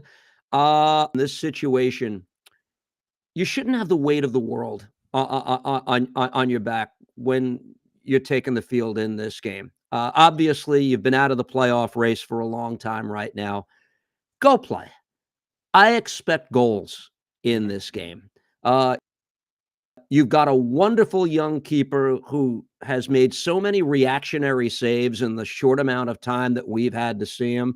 He's going to have to answer the call, and he's probably going to have to make some plays tomorrow night. I expect it to be a lot more wide open than the LAFC game from an entertainment perspective. I hope that's the case. But I have a feeling I'm onto something when I project it that way. I can see this being a 3-2 or 3-3 game. Okay, cool. Yeah. Go Yeah. go to your meeting with Mascherano. I know that you've called 412 other Inter Miami matches this season. Go ahead and prep for 413. We'll be keeping an eye on you. You know where the key is under the mat. You know where the garage door opener is. You now have the key to the castle. Come on and crash anytime on a Friday and vent your spleen. It's all good. You are bookmarked now, my friend. Very good. Enjoy the balance of this season. I hope our paths cross again You got soon, it. okay? Steve Cangialosi, be well, my friend. All right, there he I goes. got it. Steve Cangialosi. He's going to go talk to Javier Mascherano. He's got like stuff. He's got stuff to do. So it's going to be, Steve on the call with our friends at Apple TV.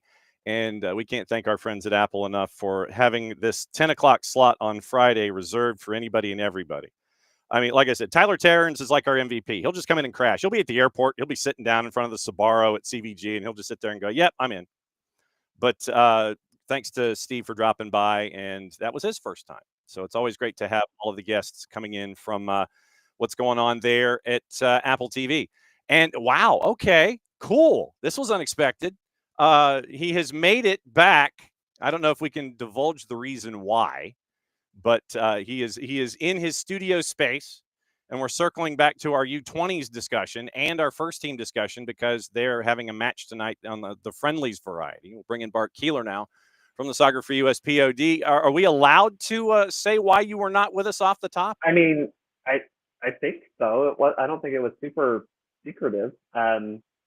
The Atlanta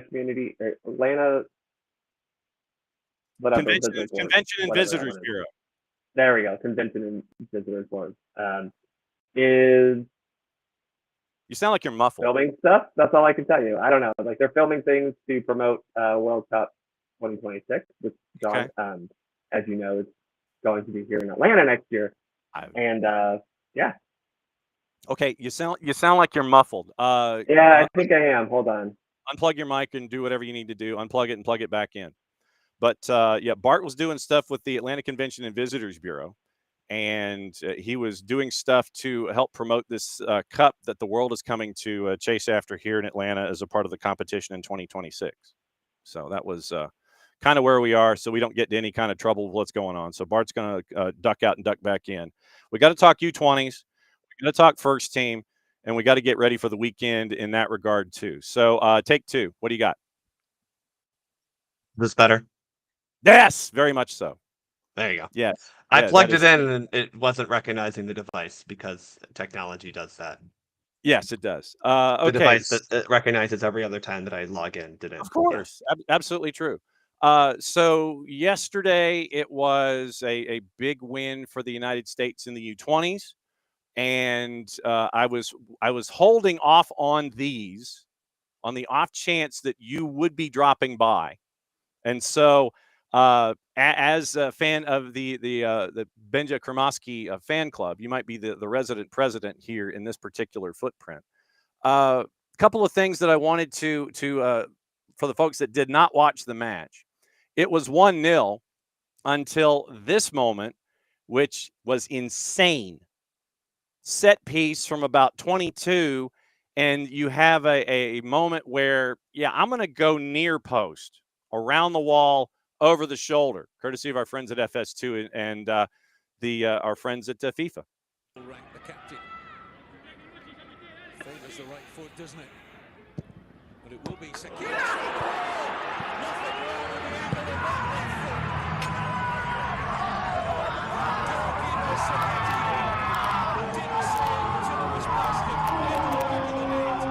I love how they blend everything together at 50-50 in the mix. But you have from about 22, it's a set piece, and you don't know if it's going to be Kremoski or Sekiris that's going to take it. And you end up with a lefty going near post, over the wall, short side on the keeper on a set piece. It was insane that this thing had as much bend as it did to go in to make it 2-0. Yeah, that was a great goal by Nico Shakiris, and I think that was emblematic of how good this team has been this season, this tournament. Because, look, I think I said it after the South Africa match. You knew what you needed to do, which was not lose by a whole lot in that match, and you probably should have won that match anyway. You gave up an own goal, which is one of only 2 goals you conceded, both of which by the way, John, are like the goal you conceded to New Caledonia was the goalkeeper passing the ball to an attacker and Yes. he dribbled it in. And then the other goal you gave up was an own goal that, probably wasn't fully going into the back of the net had he not done that, I guess. That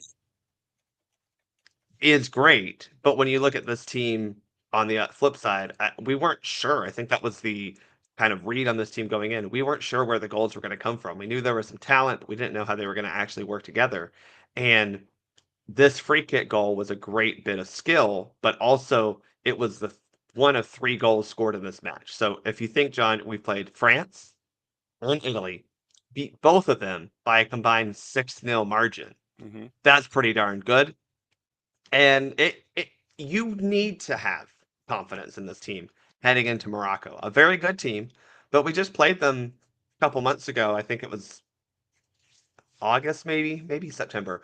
I think it was August. In like the final tune-ups for the World Cup, and we got a draw and a win out of those matches. So there's nothing that says this team can't go further than a quarterfinal for the first time in almost my entire life, John. And I'm not joking. I think the I last time we know. went to a semifinal was like 1989, which, I know. shocker, is when I was born. Taylor Swift and I share the same birth year. Yeah. So, and that's the other thing that we do need to discuss before you get out of here Oh boy, we need to discuss that too. I think we've discussed it, but yeah. Well, but not entirely, but because I mean, I will readily admit that I have been listening to the songs off the album, and I like Ophelia, and I like Wood. I like There you go. the hooks in both All of right, those. Maddie, we have converted him. But it's just, I mean, look, I This like week, by the way. I like Shake It Off as a single. I like I like a couple of the singles that I've seen through. I don't go diving into the albums, but off the top with the new one, I like Ophelia and I like Wood. I love it. Those are So, good songs. yeah. So, and anytime you can give me a good 1970s funk riff, Yeah. and you're drifting into that kind of an idea, I'm like, okay, good. That I understand that. That's good stuff. You're dipping back into the library. So, well, and my nieces are big. I think they flew to Toronto to go see her on the last. Oh wow. Yeah, they turned it into like this big expedition. So they went to Toronto to go see her at Skydome. So that's how the nieces are anyway. I love that. So you've got Morocco coming up as the next match for this group, and we mentioned that is on Sunday. We mentioned the juice boxes for Sunday afternoon, and Morocco. The number they gave Morocco was shocking. It was like a plus 227 in the composite. I figured the match is going to be a lot tighter than that. U.S. was favored on the minus side, but they gave Morocco a plus 227. I thought that was misleading at least. It's going to be a lot tighter, I think. Yeah, I do think. Well, here's the thing: betting does not necessarily always mean this is how they think the match is going to go or who's actually better. That's just Morocco's a plus favorite. 276. Morocco's a plus 276. That's no. No, that doesn't make sense. I think when you look at the what this team has done, again, you've beaten the good teams by a combined 6-0, right? Yes, your loss to South Africa doesn't reflect well on you, but 2-1, okay, you've given up you've given up goals that are, how do I put this, not replicable against you. Right. You know what I'm saying? Yeah. And to me, that is, when you look at the performances against specifically Italy and France, you were able to defensively hold them off until you finally got the goals. Because in France, you got all 3 goals after the 80th minute. Right. Against Italy, you got 1 in the first half, which was great. But those 2 at the end, the free kick goal is great. Benja's goal at the end to seal it was great. Those are indicative of a team that is actually in control of a match, right? We see this a lot in MLS, where you have a league that is built on parity. Sure. And we've seen this, unfortunately, with Atlanta United this year. You may be holding on and say, man, we're playing all right. The scoreline looks like you're maybe doing okay. And then the other team just finds a couple of moments of brilliance. And then all of a sudden, couple of moments of brilliance, and you're behind. And the way that this team has been able to manufacture those has been consistent, because we've been creating chances throughout matches, but also been really individually quite fun to see. So you drift out of that one, and you have the window here, the October window for the U.S. men's national team, and it starts tonight against It Ecuador. does. And your expectations in this window are what, considering the number of matches before you're getting into actual pursuit of the cup that the world is chasing after next year? Your window for getting everything squared away is going like this. What are you looking for in this window? Yeah. Well, John, I don't know if you saw the news that they're dropped yesterday. We'll obviously know more today, but basically Christian Pulisic won't be in the lineup. Jedi probably won't play either. Won't be in the squad at least. And then it looks like Sendejas might not be fully fit to start. Right. So when you look at it that way, it is growing a bit of a concern for me. As you just said, that window went from, okay, we got, when Pochettino was hired, you had 2 years ish, 18 months maybe. Right. That window is much shorter now, right? If you look at it, we're in October. We are, if the U.S. kicks off that big tournament thing on June 12th. Yep. We're on October 10th. Mm-hmm. You are 9 months away. And you have these 2 matches. All right, everyone. John and Bart are doing math, so in the chat, make sure you correct us when we get there. 8. You got 2 this window. You got 2 November. The January window won't be a real prep window. You got March, right? That's 6 matches before you got to make your decisions about a roster. Right. And to me, being super cautious with the guy, and I understand it, you don't want him to be hurt for the World Cup. I'm not arguing that point, but at some point you got to put your best guys out on the field and say, hey, what do we got? Because under Pochettino, we have not once seen, and I mean this, we have not once seen the full potential of the U.S. men's national team on the field. That includes back in March in Champions League, in Nations League, whatever that made-up tournament is, in Nations League, where yes, you had what was the best squad available at that time, but certainly not your first choice at every position. I mean, we were starting Tanner Tessman, we were starting Joe Scally, who Scally's not even in this roster because apparently he's doing donuts in a golf cart or whatever silly rumor that Pochettino hates him for now. It is time, John, to put your best foot forward. And that to me is the concern. And so when we look at this window, you got to see what you got. I mean, we just are at that point. You have to see what you have. And more importantly for me, and this is something we talked about on episode 128, we still don't know what this best formation is. Yeah. We just don't. And is it a 3-back system? Is it, the 4-2-3-1? What does it look like? And then once you figure that out, where do guys go? Weston McKennie's the big question, I think, for me this window is, okay, is he in that 8 role, kind of like next to the defensive midfielder? Is he your attacking midfielder? Because, you have Brendan Aronson, Malik Tillman, and Diego Luna. No offense to those guys, but Weston McKennie is a cut above all of them from a talent perspective. But is he a real attacking midfielder in this way? He doesn't really play that way for Juve because of their formation, which, by the way, their formation mirrors what I think we saw at the end of the window last September, where we saw kind of a 3-4-2-1. That's a little bit more what Juve plays, and Weston is comfortable playing in a 2-man midfield. I mean, I don't know how Pochettino rates him, but the dude's been playing at a high level in Europe for, it feels like a decade, John. I know it hasn't been that long, but it's been a while that he's been playing in top flight leagues in Europe. And Juventus, I know Nick Alifi won't agree with me on this, but Juventus, one of the best clubs in Italy. Well, maybe he'll agree. He just will begrudgingly accept that truth. he won't deny anything of the kind, sir. Right.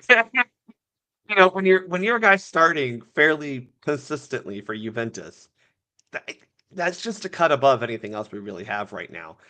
Weston McKennie for me is the question. The other question is, are we playing 3 in the back or not? Because that looked like it worked. What did it just work because Japan also plays a 3-back system and maybe that kind of mirroring them is the way to go? I don't know, John. I don't know. And that's again, I think the problem with the Berhalter regime, because now we're talking that, was it felt too obvious. We knew what we were going to do. We're going to play a 4-2-3-1 or 4-1-4-1 basically is what it shook out to be. Okay, we know basically who's going to be starting. So yes, Pochettino has tried to manufacture competition, right? I think that's one of the reasons why he's left some guys off and done this whole like you got to come in here and work hard and won it, and that's why Max Arfson still gets run out because well the dude hustles. Don't ask him to actually play defense, but hey, he hustles really well. That's good. Okay, great. That puts a little pressure on Jedi Robinson, I suppose. Alex Freeman being here puts a little pressure on, I guess, a little bit on Dest and a lot on Joe Scally. Fine, I get it. But at some point, you just got to say, you got to figure out who your best players are and not necessarily, in my opinion, who hustles the most on the field when he might not have any actual real talent to give the team. So and that's hard because you got to have guys who are in camp, and this is the Christian Roldan role, right? Where wow, he's just such a nice guy and he works hard. Great, is he good at soccer? He's a glue guy. Yeah, he's a glue guy. But if he's freaking Dollar Tree glue stick versus Gorilla Glue, wow. Oh yeah, I don't know. Yeah. Is he actually going to get the job done if we actually need him? And maybe we don't, because if we get 26 guys on a roster, sure, we don't need guy number 26 as he likes to call himself. But at some point, you got to figure out who your best players are and the guys that are going to give you the best chance to win games. Mm-hmm. I don't know if we're there yet, and I don't know if we're going to be there after this window. Going to be closer, I hope, but I don't think we'll be there. And again, John, as you said, that window is shortening. Mm-hmm. It's tightening up. Yes. Eventually, you got to figure out what that is. Yes. And so looking at all of the activity right now, obviously the U.S. favored tonight at a plus 152 against Ecuador, and the match is slated for 8:30. Yeah. I think that's an interesting number too, John. Just Ecuador's won, I think 11. They haven't lost in 11, and I think they've given up more than one goal like twice in that 11-game streak, if that. Mm-hmm. They don't give up goals. Let's just put it that way. I think the last time they gave up multiple goals was when they lost before this 11-win streak, if I remember that correctly. They're good, right? They do not give up goals. They are going to be a very staunch opponent. That is a test, especially if a guy like Christian Pulisic isn't here. So I don't like that number. Don't put your money on any. One, why are we betting on international friendlies? Like, you got a problem. Because you're degenerate. That's why. Yeah. But two, if you got juice boxes or Halloween candy, I want to put it on this game. Yeah, we are in October. We probably should shift over to Halloween candy. The draw, by the way, is a plus 215. So that's kind of where we are. Honestly, that kind of sounds right. Yeah.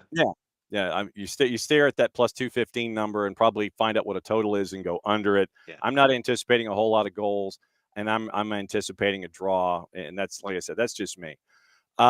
You look at, no Pulisic, no Zendejas. You came into this camp already knowing that you weren't going to have Tyler Adams or Johnny or Dest or Pepe. Jedi doesn't train once again because of the slow recovery from knee surgery. And then once again, you mentioned Pulisic and Zendejas. I mean, you're looking at, what is this lineup going to look like? I mean, you're staring at who's in camp, but what's it going to look like now with all of these injuries? That to me is going to be the larger question here, to go into a match against a very, very tough defensive side. Then what are you going to do when it comes to this lineup? That would be my larger question, especially with the attack up top. How would you anticipate that this may go with the attack? Because you're looking at Ajimang Balogun, and these are the healthy dudes. Ajimong, Balogun, Weah, and Haji Wright. Those would be the 4 that are the healthy in camp of the 6 that are a part of the attack.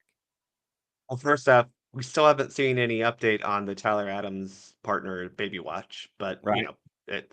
I think last we heard was Jedi said we expected it. I think he said today. Okay. If I'm timelining it correctly, but people don't always announce it immediately upon birth. But anyway, good luck to his partner and to Tyler in the welcoming of their new child, Mazel Tov. Yes. That's the question though, John, is what does this team look like? Because Tyler not being here is kind of a good thing. I will say he didn't play super well. I think it's fair to say in September. But this gives a real tryout to who is going to be his backup, because I think Johnny not being here is also a little bit of a blessing in disguise. He has yet to put in a good performance for the U.S. men's national team. So we got all 3 of the players up. USMNT Twitter was like, "Hey, we need you." Tessman, Morris, Sands. It could be a combination of 2 of the 3. It could be 1 of the 3, and obviously Christian Roldan is here because he has to be. It is going to be interesting who starts there, I think, first and foremost, because that and a game against Ecuador is interesting because they aren't going to they're going to sit back. So does Pochettino say, hey, I kind of would prefer Tessman or Sands, guys who are a little bit more offensive minded compared to Morris, who's a little bit more of a bulldog in there? Or does he kind of prefer Morris maybe or Tessman, but maybe Morris is like, yeah, we'll put him out there with maybe a McKinney next to him because, okay, Morris can hold his own. That allows West to do Weston McKinney things and float a little bit like, Bradley and Jermaine Jones from that partnership where Bradley had to actually do the defensive work and stay in one place, whereas Jermaine Jones kind of floated wherever he felt. Yes. God told him to go. Well, and not get a yellow card or a red in the process. He was very good at avoiding red cards. Yellow cards found him very frequently. So that is the question. I think that's the first question, is who's starting in that defensive midfield role. Then we can start building the attack, John, because although I think it kind of writes itself if you don't have Pulisic and you don't have Zendejas, you're looking at Haji Wright, who, is performing very well at Coventry and has for a couple seasons now.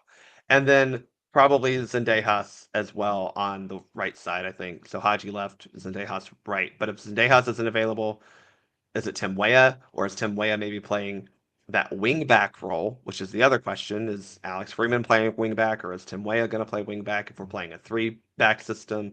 Who knows? But I think Zendejas and Pulisic out. Weah, right. That makes sense. You got to play Balogun up top. I'm sorry.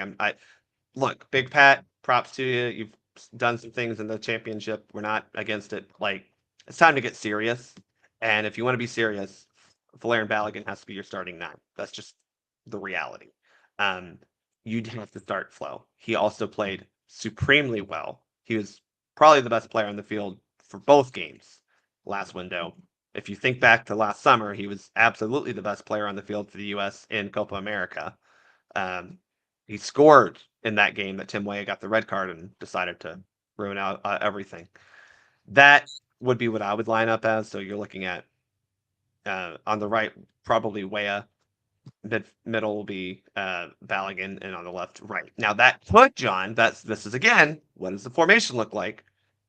Maybe you shift a little bit and you're playing more like a 4-4-2-ish, and you've got a dual striker-ish system, the way that Pulisic and Balogun kind of played, but a little bit more straight on, with Haji and Balogun maybe being kind of partners up top as opposed to a winger and a striker. I don't know. I think that is going to be curious. Yeah, absolutely. So this weekend, and I'm glad that you referenced episode 128, but we didn't steal anything from 128. I don't think we did, or we didn't steal a whole lot. Friendly tonight, friendly on Tuesday, U20s on the weekend. What else am I missing that we need to keep an eye on? Well, we have some training camps going on because the U17 World Cup is, I think it technically starts at it's next month. So Because like the dates are confusing me. Apparently, we're also getting U.S. women's roster soon. That was all that the Twitter account said. But in terms of actual on-field action, we've got those 3 games coming up. And John, because MLS is going to MLS, we've got a slate of games this weekend. Because why would we take a break during the international break? That would make too much sense, John. Yes. We also have, starting a week from today, the U17 Women's World Cup in Morocco. That's what it is. Yeah. It's like it was either the end of this month or next month. There you go. Women's World Cup in Morocco. In a week, it starts with Morocco and Brazil, and the U.S. is in it. Their first match is against Ecuador on the 18th, and Canada's first match is against Nigeria on Sunday, the 19th. We have reached out to both of the national teams to see if we can secure interviews with folks that are in our footprint that are participating for their national teams. One of them, by the way, is Cambridge High School's Reed Tingley. She's on the Canada U17s, and so we're trying to track down Reed in Morocco because they're already there. And you also have part of the talent pool that was a freshman at North Carolina and is now part of the literally as a true freshman, now getting minutes with the U17s on the U.S. side of things. And so it's going to be awesome. a fun exercise for us, as we'll see if we can get anything done going on from the University of North Carolina and all points in between when it comes to the U17. So, yes, sir, if you would please hit the promo and let everybody know what's going on with the Soccer for US POD. Well, we dropped episode 128 yesterday, so give that a listen before tonight's match. We do break down the roster and ask the questions, what formations are going to be deployed, because we don't know. And then I think we also ask some esoteric questions about who should play where and why. There are some position battles, so we kind of go through what those position battles actually look like as well. Very cool. As always, I'm glad that you were able to help out the CVB and make sure that everything sticks. Atlanta Convention and Visitors Bureau. There yes, we go. Yes. In concert with our friends at the FIFA because of some tournament that's going to be here next year that's going to have a lot of stuff going on. Yes, a big tournament. There may or may not have a cup at the end of it. Perhaps, possibly. As always, my friend, thanks for dropping by. We will catch up with you on Monday, yes? Yes, we'll catch up Monday. John, can I make a prediction for the weekend? Yeah, sure. Go for it. Atlanta United will not lose to Miami. There you go. What's West Virginia doing this weekend, by the way? We are doing nothing. Ah, okay. We have a bye week. Obviously, we played BYU last Friday, so we get a little extra longer bye week. Mm-hmm. And our next game is down in Orlando against UCF. One rumor has it the Keeler family will be tailgating down in Orlando for said game. So wow, there you go. What WBGV and UCF on 1 o'clock on a week from tomorrow. It's become our semi-annual, biannual. Yes. Biannual. Yes. There we go. Biennial. Yes. Tradition, because obviously West Virginia will, well, now we don't because the Big 12 screwed everything up and we have to rotate 3 teams. But anyway, this will be our second time going down there because it's the closest game to Atlanta. So yes. Yes, and then homecoming the following week against TCU. That'll be fun. Yes, the homecoming may be spoiled there. Yeah, they're yeah. We're just trying to get through this season, John. Yes, exactly. At 2-4. Be safe, my friend. We'll see you on Monday. Y'all have fun. Enjoy the weekend. And we'll talk about it on Monday. There we go. The Irish. You see, he didn't finish his sentence. He literally Irish goodbyed us in mid-sentence because he wanted to. Bart Keeler dropping by. So thanks to Bart. Thanks to Steve Cangialosi. Thanks to both Michael and Greg for coming in this morning to discuss things. All right, let's do the lightning round and get all the news that's going on. Dell mentioned what's going on in USL Championship. He mentioned what's going on with Rhode Island. Rhode Island have a large matchup tomorrow against Tampa Bay. Tampa Bay is 4 points back, and they're on the downside of the playoff bar. They need a win. They're unbeaten in 5. Rhode Island is unbeaten in 4. So that's a big matchup for them, 7 o'clock on the weekend. We mentioned the race that is happening right now. Everybody's trying to chase after third. Basically, it's Hartford, North Carolina, who is in. Hartford is not, and they're both at 41 points, which I find odd because they have the same number of wins, and Hartford's got a better goal difference. Loudoun's at 39. They have not won in 4. Pittsburgh is 6th at 37. Detroit City snapped a 3-game losing streak last time out. Rhode Island is right now unbeaten in 4, and they're in 8th, 2 points ahead of Indy 11, who had a 2-game win streak snap last time out. And Tampa Bay is 4 points out of the playoffs. Birmingham and the Miami FC have been eliminated. Western Conference, FC Tulsa, Sacramento Republic, New Mexico United, all in. We just don't know the where. San Antonio and El Paso at 37 points. San Antonio has one more win.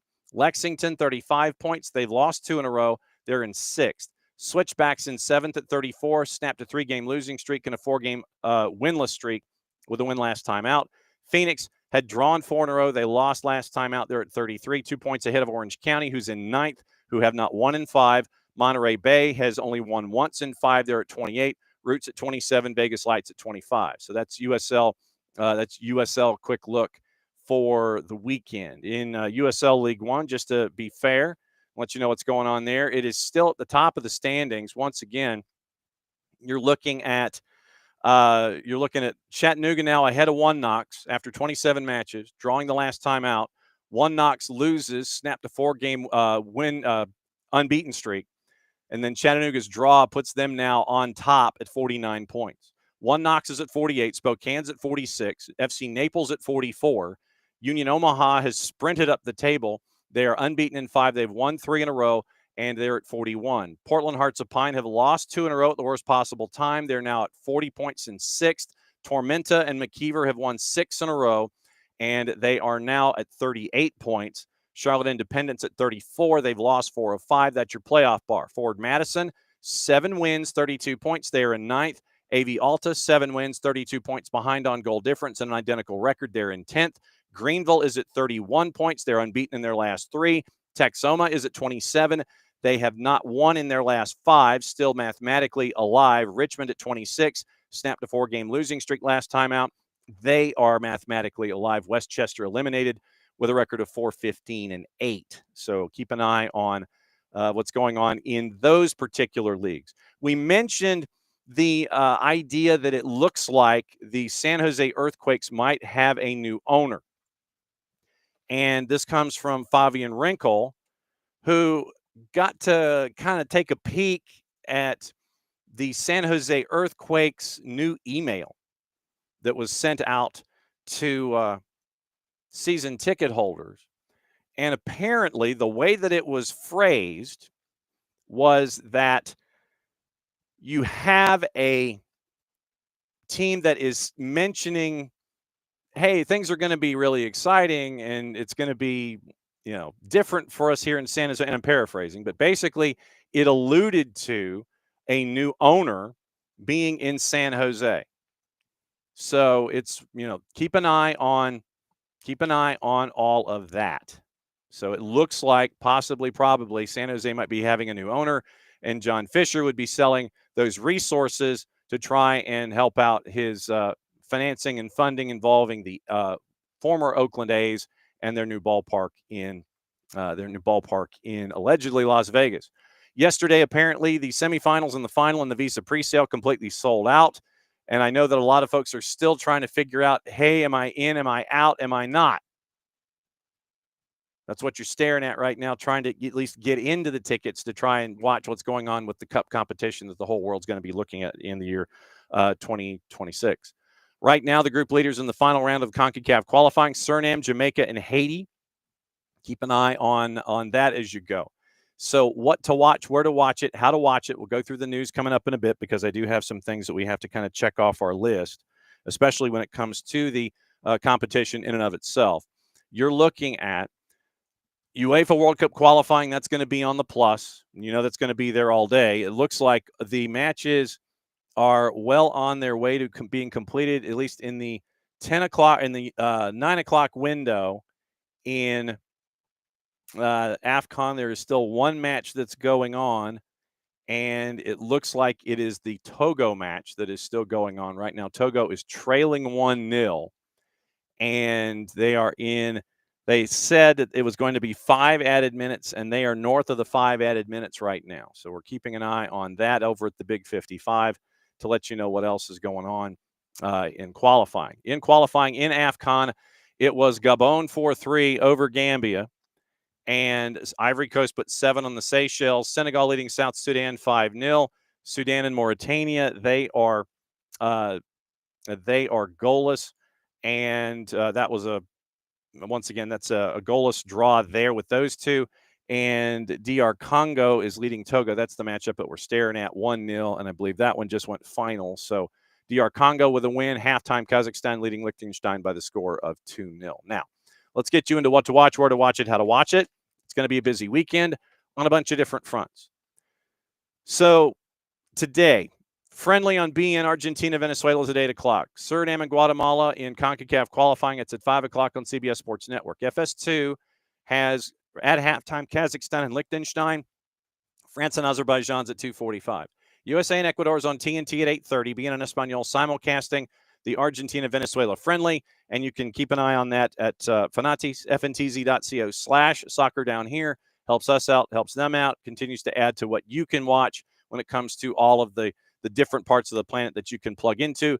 Gold TV, TSA, Nuestra Tele, CDO for the fans, Tigo Sports, Canal 4 is attached. TVV is an add-on these days, and you get all the BNs and Gold TV in English and Spanish. You can catch up with our friend Nino Torres when he's calling matches. You've got Liga 1 Max Pro. You can keep an eye on Luis Abram at Sporting Cristal. You can watch action out of Argentina. Keep an eye on Santi Sosa at Racing. All those available to you. Gold TV has the Uruguayan Primera, Plaza Colonia, and Progreso at 6. Universo, Suriname, Guatemala at 5. USA, Ecuador at 8:30. World Cup qualifying, the 5 matches at 9, the 4 matches at noon. All of the AFCON is on the plus. La Liga Dos at 2:20. North Carolina Phoenix at 7 in the championship. The 2 matches in League 1, Knoxville, Portland, Charlotte, and AV Alta. Germany, Luxembourg on Fox Soccer Plus at 2:45. HBO Max simulcasting USA and Ecuador. Paramount Plus has the CONCACAF qualifiers 5, 6, 7, and 9. USL Championship and NWSL with Seattle and Bay at 10:30, as well as the friendly on Peacock at 8:30. Women's side, Amazon Prime, Orlando and Portland for Friday Night Football. That's at 10. Golazo Network, Seattle and Bay at 10:30. NWSL Plus, Racing Louisville and Chicago at 9:30. Paramount Plus, Seattle and Bay. And I believe Jess Charman is on the call for one of those for the late game, I think, in the NWSL. Peacock has the Gamebridge Super League, Lexington and Carolina at 6. Just to give you an idea what's going on tomorrow, here's your rundown. Fox Soccer Plus, World Cup qualifying.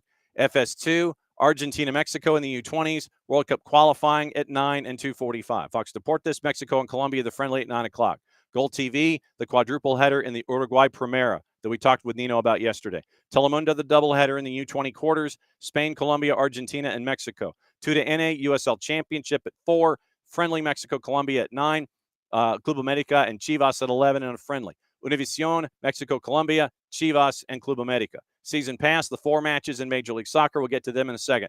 On the plus, La Liga 2, USL Championship, USL League 1. South Georgia has to travel to Spokane to try and keep their win streak alive. Madison hosting Chattanooga. Greenville hosting Omaha. Texoma hosting Richmond. That's a knockout game for the playoffs.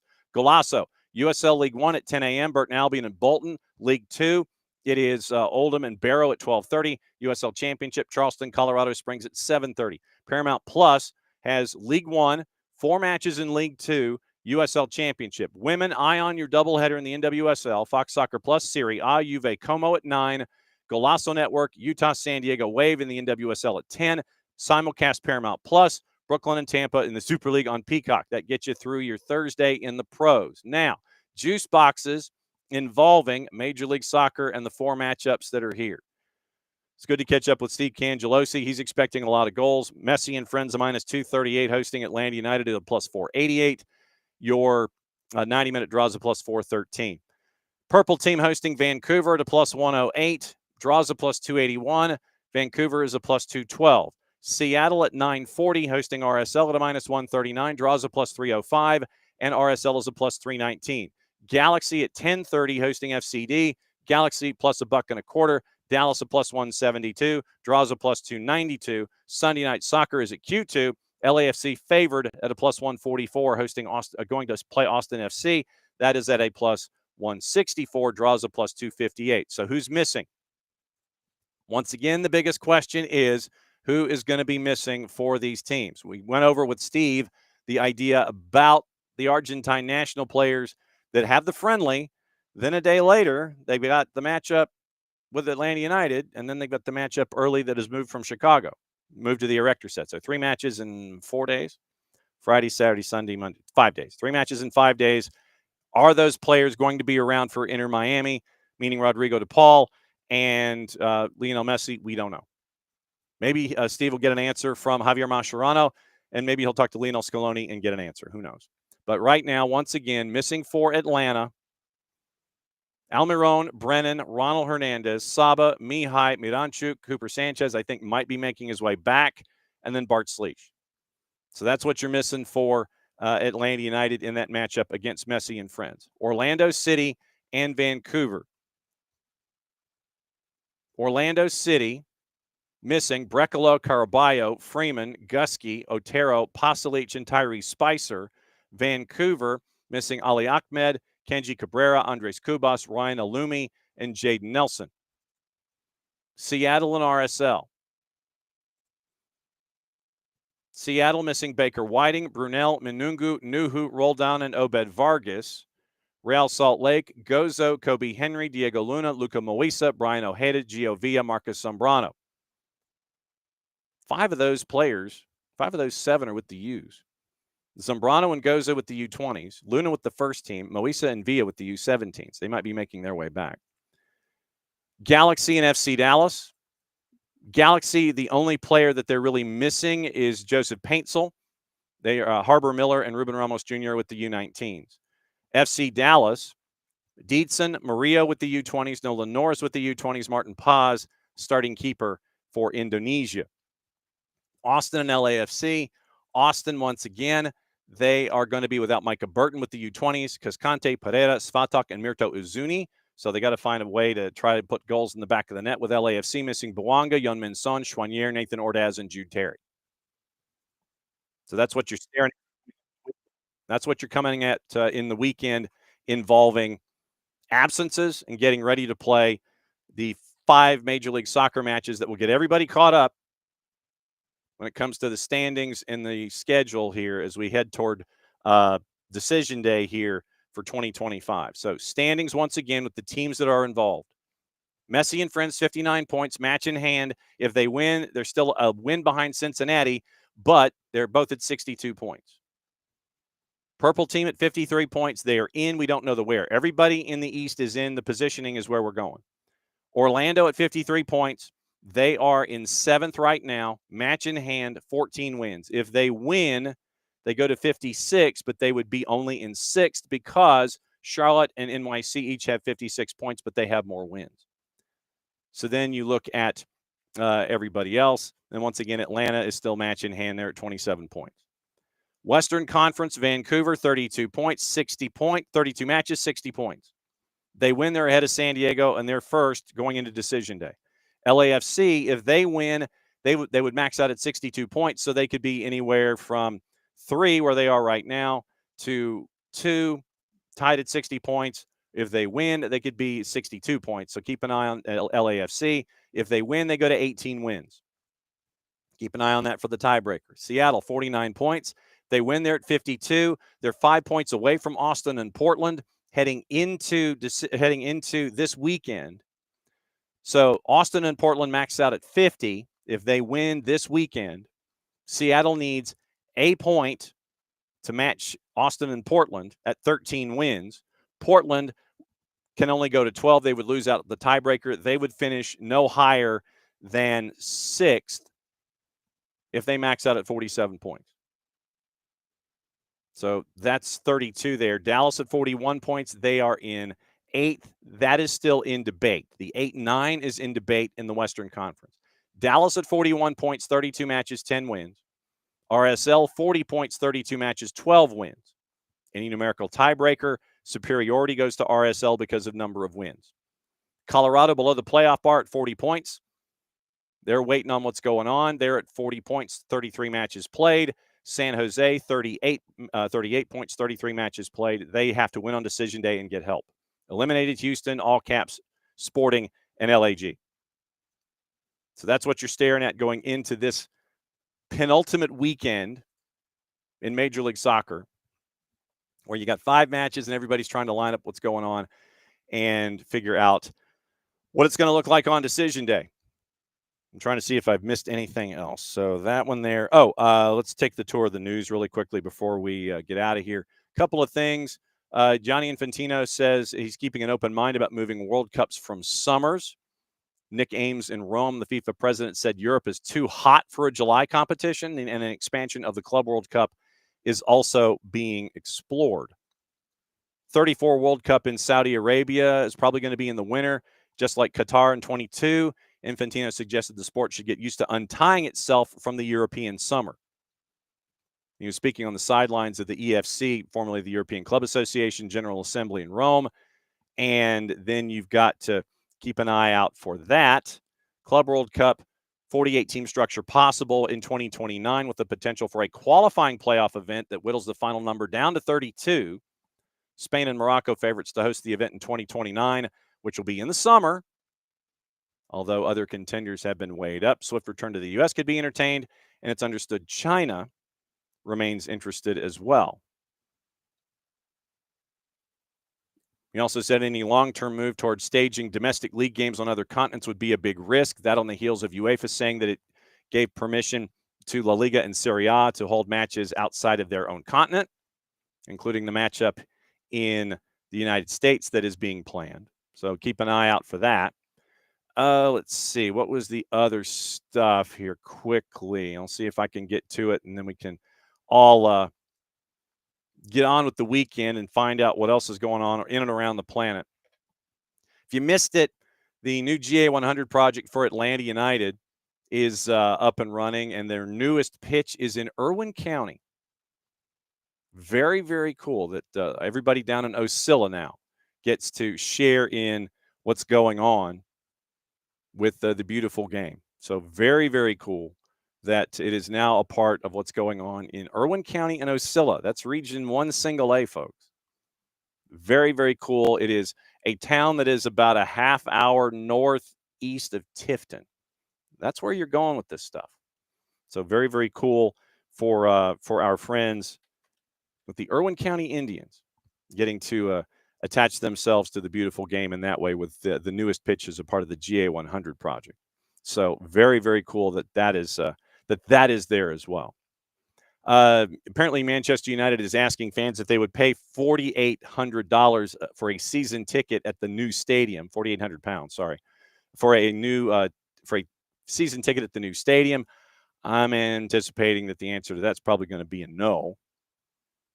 Thomas Tuchel wasn't happy with the lack of noise at Wembley for the England match the other day, and he's also saying that they're underdogs in the World Cup.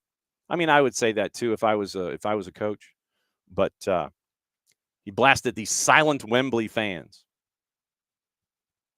And like I said, it looks like Steven Gerrard might be heading back to Rangers to be their new head coach, even though he's been their old head coach. Let's see. Dani Olmo suffered a calf injury. He's going to miss World Cup qualifying. And it was Mbappe telling critics of Lamine Yamal to leave him alone. Esteval and Rodrigo star as Brazil hammers South Korea in a friendly. And I think we are officially caught up. I think we are. Brazil beat South Korea once again 5-0. Senegal 5-0 over South Sudan. Ivory Coast 7-0 over the Seychelles. No real shocks in the morning window when it came to AFCON qualifying. So that's what you're staring at right now. Arsenal has also been sanctioned for breaking FA Cup ticket rules following the cup tie against Manchester United back in January. So we'll keep an eye on all of that stuff. So that's where we are. It's another week of SDH AM. Once again, thanks to all the guests that we had this week. And keep an eye out and an ear out this weekend.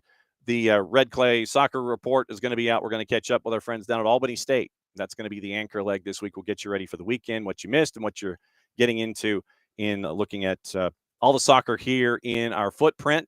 and we'll keep an eye on everything going on. Remember, once again, it is Atlanta United, Messi and Friends on Saturday night, Five Stripes Countdown, an hour before kick with Maddie and Abe.